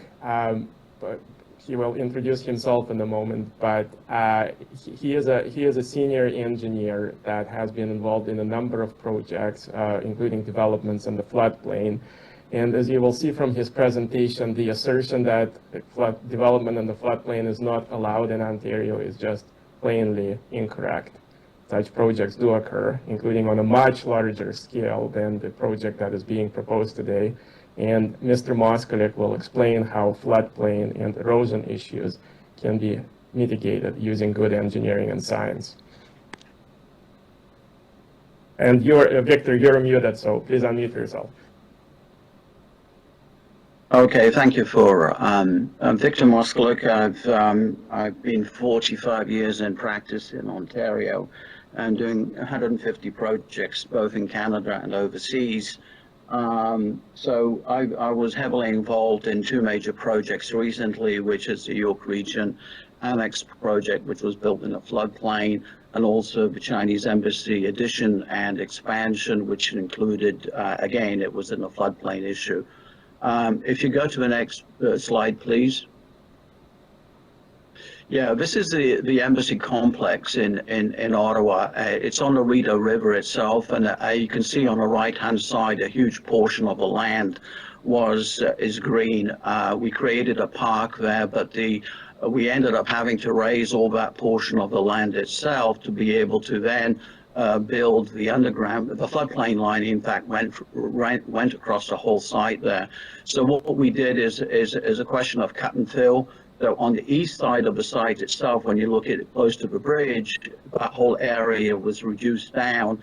And what we did is that we balanced between the two sides. So in other words, we can then proceed and build the underground parking structure with an entrance. And so in other words, the whole floodplain line was moved towards the river itself by raising the land itself. You go to the next slide, please.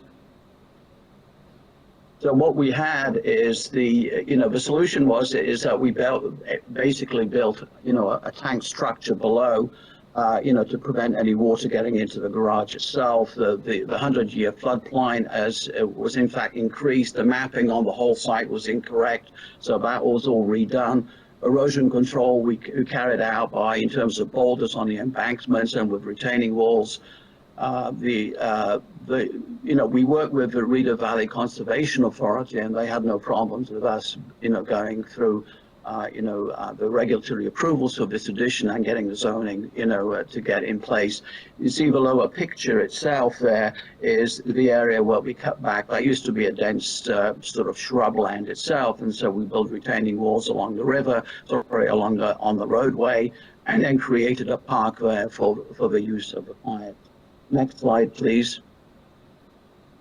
Yeah, here I was, for 13 years, a project manager and the owner's representative for York Region on this project. It was almost 800,000 square feet of building. It was opened about 2 years ago, although, use of it is a bit off right now. Again, it was built on a floodplain risk. The creek itself, there were site adjustments of existing ponds were deepened and expanded, existing culvert upgraded to allow for the higher flow creek. This site itself had many issues over the period of time.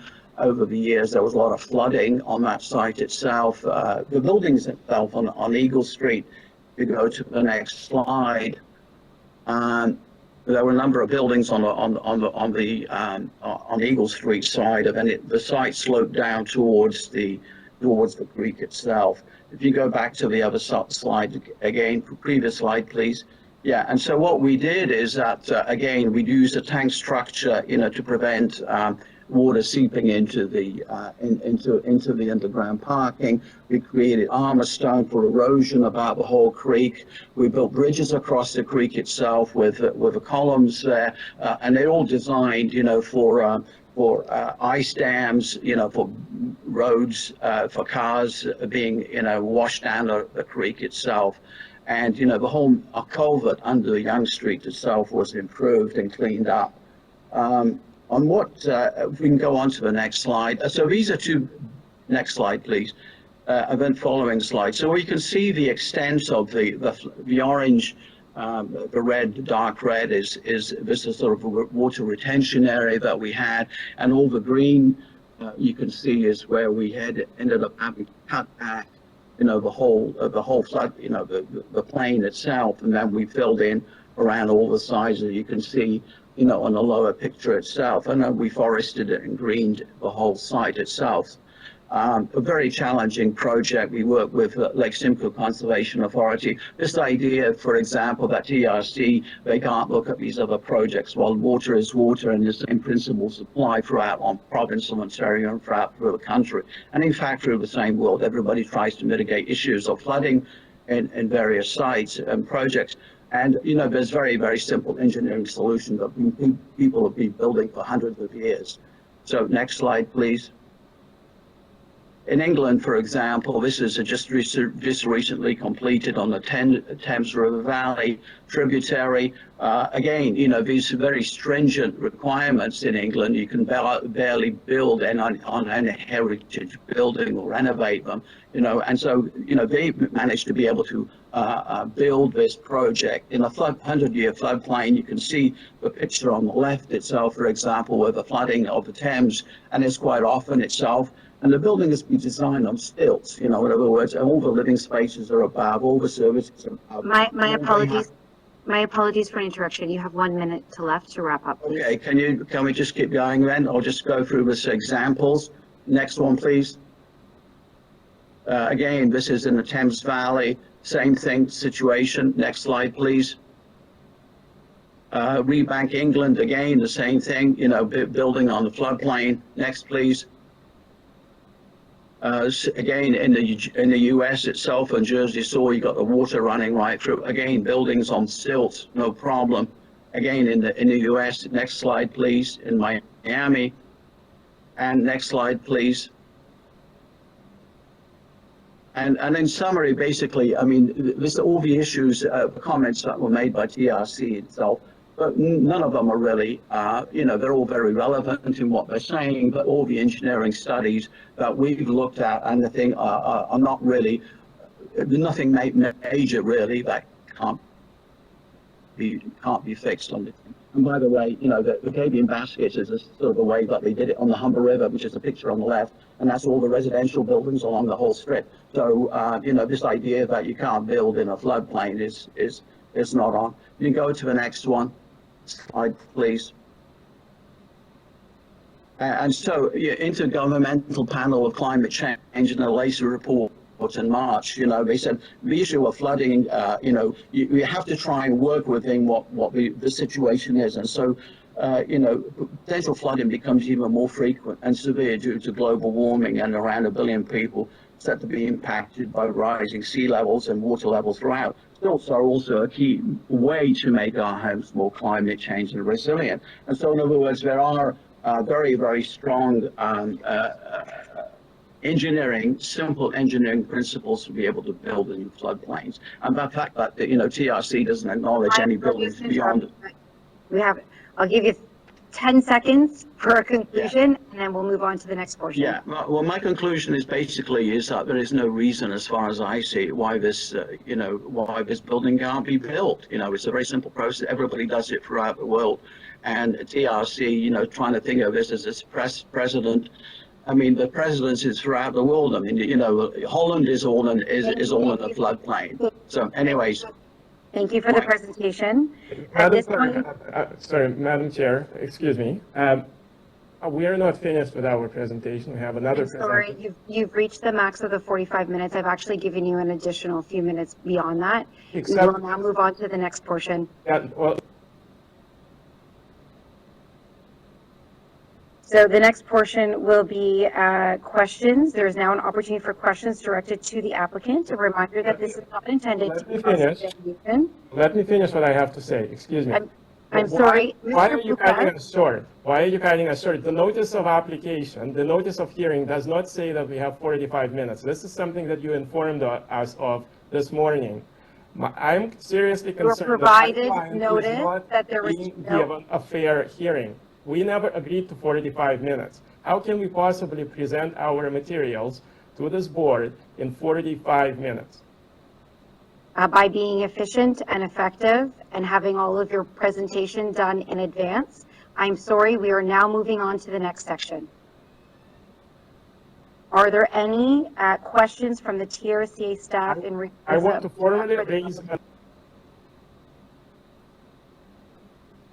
Do I have any?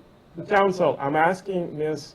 Montgomery to confirm that there was never an agreement to 45 minutes. This is something that my clients did not consent to.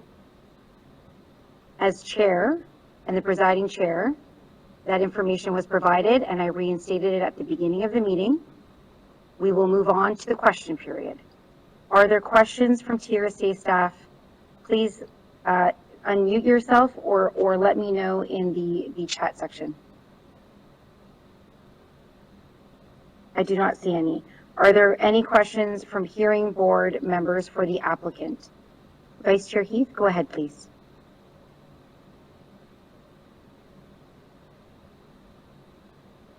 Jack, you're muted. That's one of the other things I learned about how to make sure this works better, and make sure you're muted and unmute too. I appreciate the application, the applicant's presentation, and they did answer some of the questions that I thought about. One of them, I've got to find where I am here. Could we see the picture in tab 7? There was a photo from maybe 2,000 feet, and what I've not got a feeling for is the area, where the house is, what's across the river, you know, how close it is. I've got drawings and maps, but I haven't got a photo, and I appreciate that was one of the benefits of what the applicant brought, some good photos. Can we see tab 7? I think that was the best photo from 2,000 feet or so. Is that it? Yes? Okay, where's the river? I can see Stegman's Mill Road, then I can see the private road, and the river is, I guess, the yellow line, or just to the left of that number. And what is on the other side? Are there houses? Yeah, thank you for bringing it a little larger. There are houses on the other side of the river. Yes, that is correct. And perhaps Fausto, perhaps you can tackle this. Yeah. Okay. And the Stegmans Road goes in effect up the hill to those houses to the right side. They're on the tableland, I assume. That is Windrush Road, and yes, there's a grouping of homes above. Yes. Okay. But on Valley Road, there's currently 3 existing dwellings, but Yeah. there is 6 lots. I can see them. I think there's 2 right across the river, and then 1 a little bit to the north. Yes, the block A, which is right across from Valley Road, that is a communal park area that is owned by the cooperative. Everyone owns a component share of that public block A component.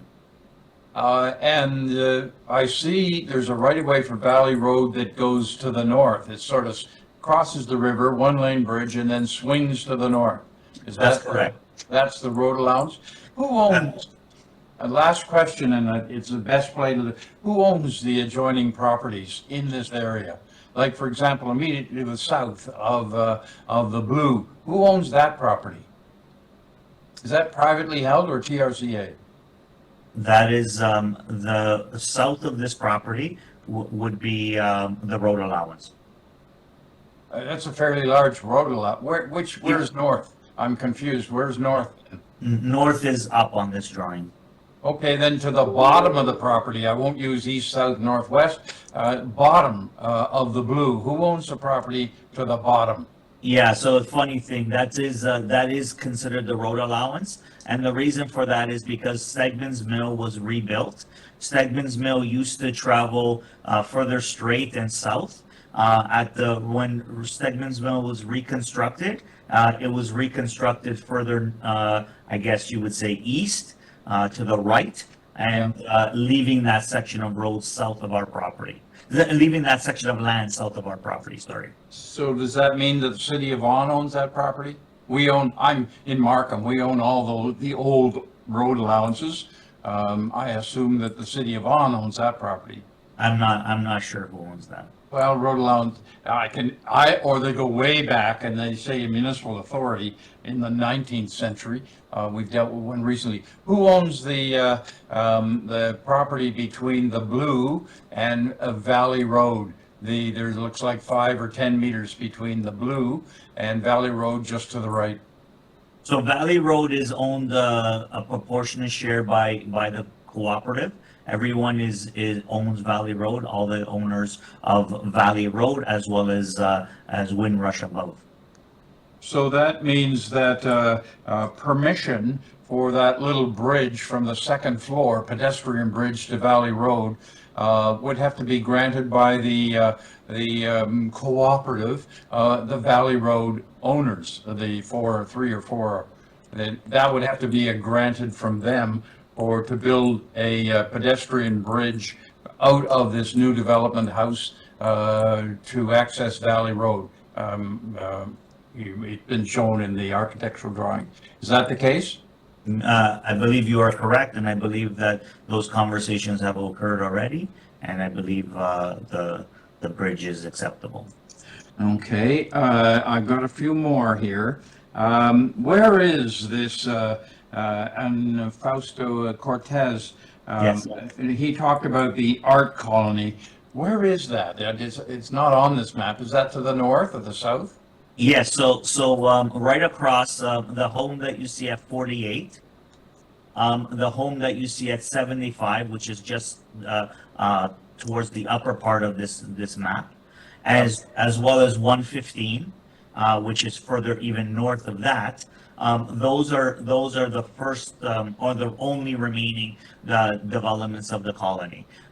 Windrush Road, which is the large home that you see off of Stegmans Mill, that road also all formed part of the original settlement. And I think there's only 2 existing dwellings that still exist on that road from the Oh, original okay. cooperative. Okay, thank you. And now let me just make sure. There was reference in the presentation about a second story, I think it was Mr. McKillop. Second story at 75 Valley Road, approved by TRCA, the addition of a second story. When was that? Go ahead. Maybe our staff would know. Alistair, you can speak to that if you know the date. Sure. So that was 3 years ago. It was the approval date. I was also the architect on that file, and the owner of that property is the same owner as this property. So that we, I see. So just to make sure, and I thought that was the case, the owner owns the blue plus 75 on the other side. And 75, is that the one right across, or is that one just a little bit to the north? To the north. Ah, I see. Okay, thank you. Now, one of the things that does arise in here at TRCA and in Vaughan and in Markham, et cetera, is that, I know where you're putting the property. It's sort of right up there, just below the word valley on that map. Is it the intention of the owner to donate surplus property to the TRCA, as we do in many cases, take property that's in the valley? That I don't know. Well, I'd like to hear an answer. These questions happen all the time, where we are, for example, approving a development, and we say, well, okay, this is surplus, and it's valley land, et cetera, and the usual owner is either the municipality. It goes to the municipality or goes to the TRCA. I'm not sure in Vaughan, but in Markham it goes to the municipality invariably. But nevertheless, I would like to hear about that, given that this is valley land. And I'll put a question mark. Tell me, how would this property be serviced for sanitary and water? So we're still investigating the sanitary component. We're seeing if there's a sanitary. We're in talks with Vaughan to see if there's a sanitary line on Stegman's Mill.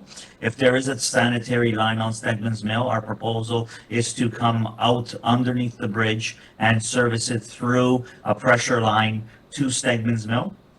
If there is no sanitary line on Stegman's Mill, we're not quite sure how we would do it. I guess we would do a septic. But the Valley Road does have power and does have water. Oh, so there is a water service along Valley Road. It would be, I don't know. That's a very good question that you raised about Stegman's. If it's tableland, then most likely the tableland is well serviced. I'd be most surprised, although it could be, these are very large lots, and it depends on the age of the properties as to whether or not they were established a while back, and therefore they may be in septic and never been connected to something further up the road. I don't know. I would like to know. I certainly am glad there's water, yes. I would think that it's important that septic service, given it's in a valley, would not want septic service. We're trying not to do those, but I've asked that question. Now, I heard from Victor Moscow. My apology, Victor. I didn't write it down well enough that I could read I can't read my own writing.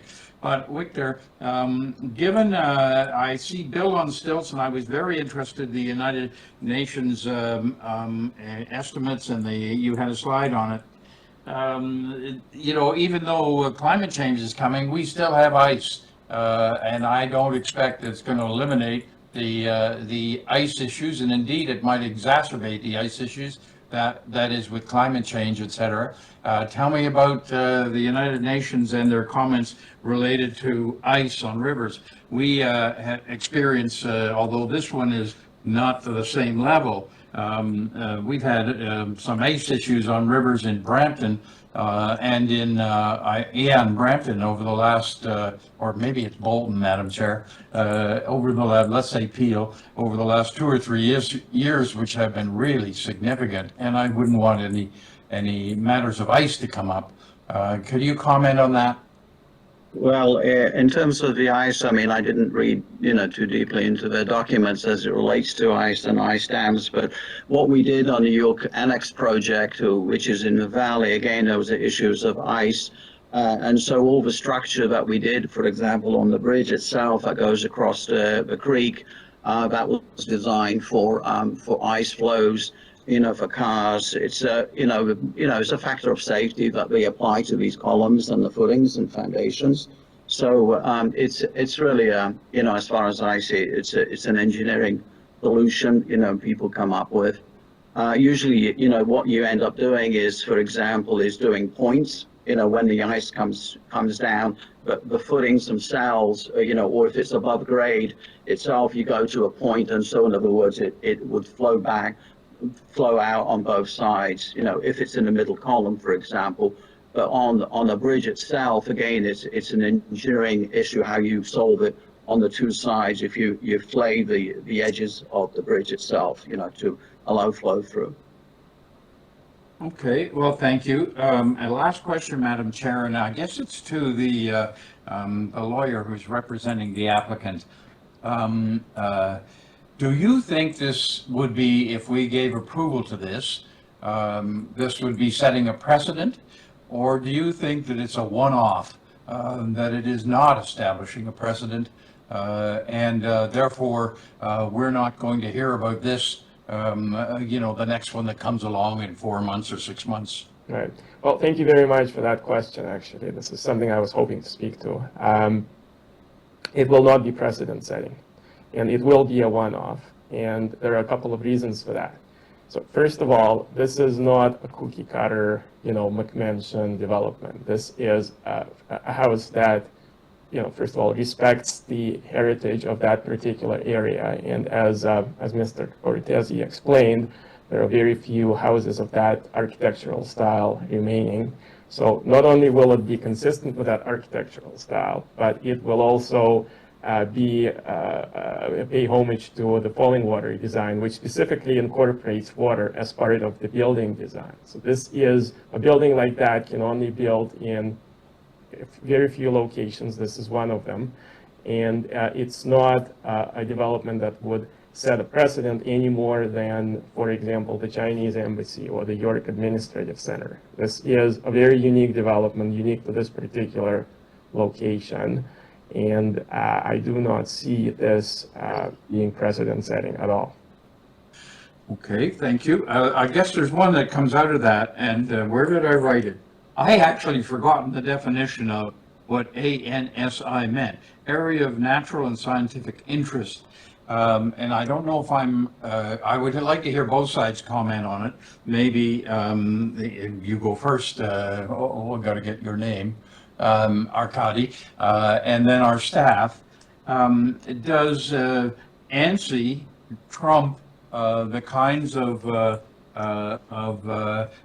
let's see, where is it, the 166-06 and the 5 tests? So does ANSI trump that, or does ANSI have to fit within that? And I'd like to hear both sides comment. Anyway, those are my questions. Sorry, Jack, we can only have the applicant respond at this point in time. The time for the questions of staff. Okay.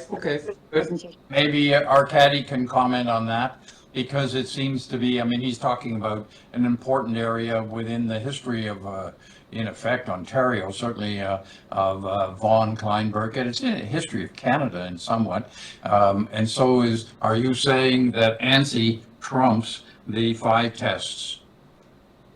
Well, the 5 tests under the regulation, and it's the same regulation across the province. It's not a regulation that is unique to a TRCA. Every conservation authority has its own regulation, and they're all worded pretty much the same, right? But the tests under the regulation, they are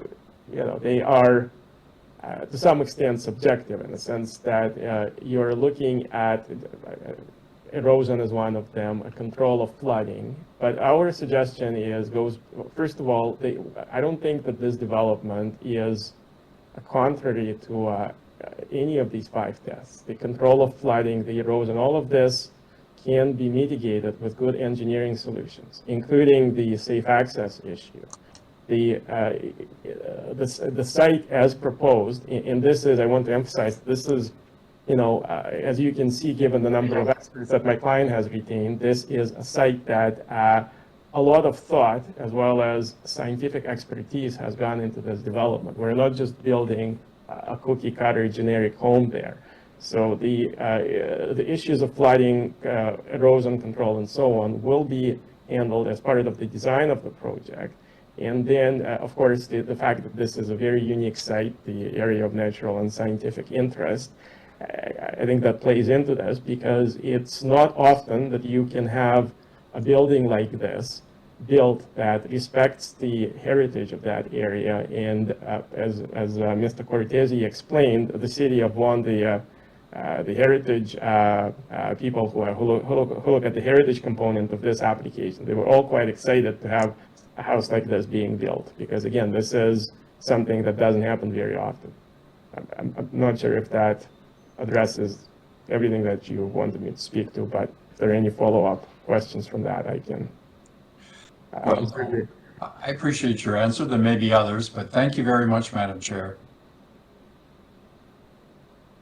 Thank you. Are there any other questions from members of the board?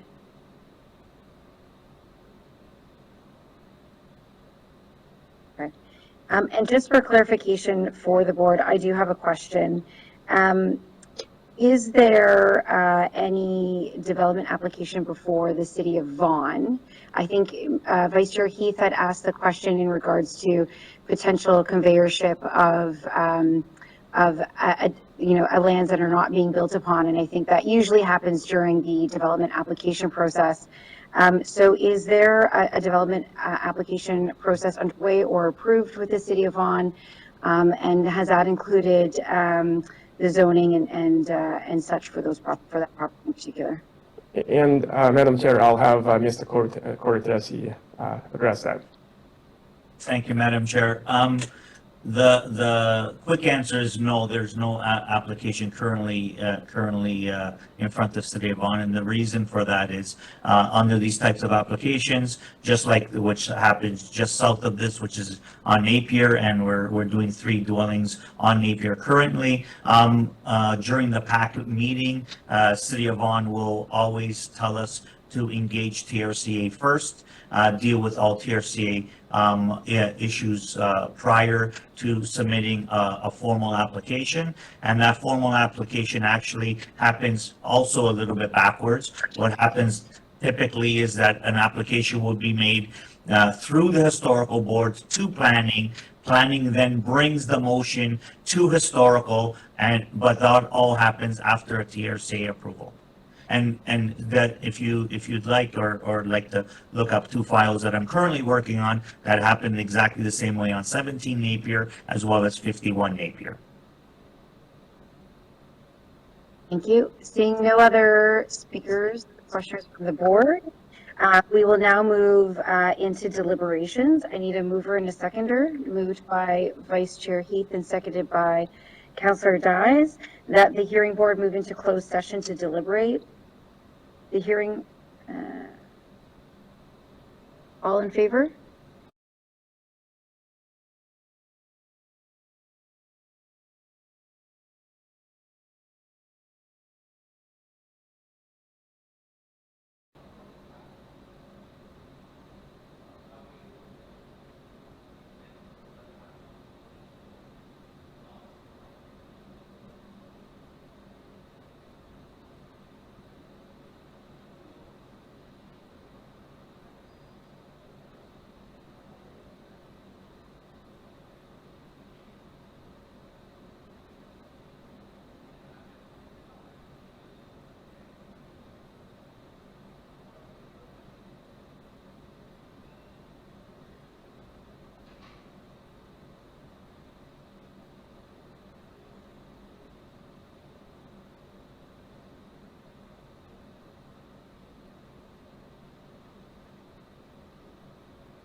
Madam Chair, we are live and recording again, so whenever Vice Chair Heath is back, you're able to begin.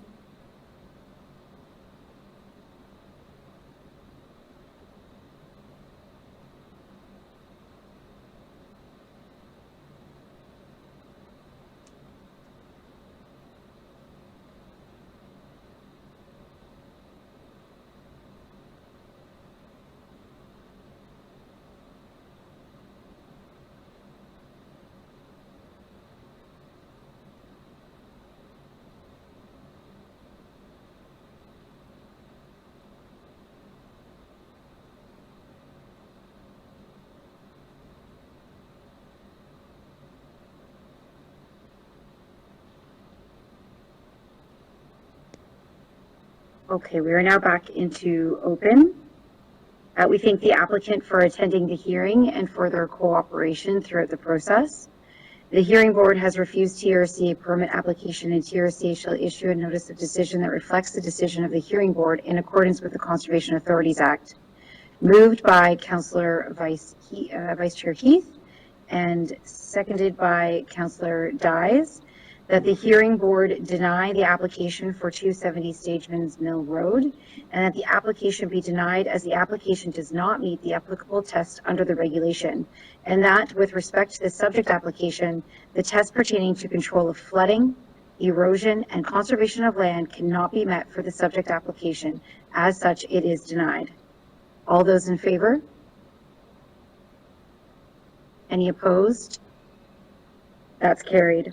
A person who has been refused permission may, within 30 days of receiving the reasons under Section 14, may appeal to the Ontario Land Tribunal.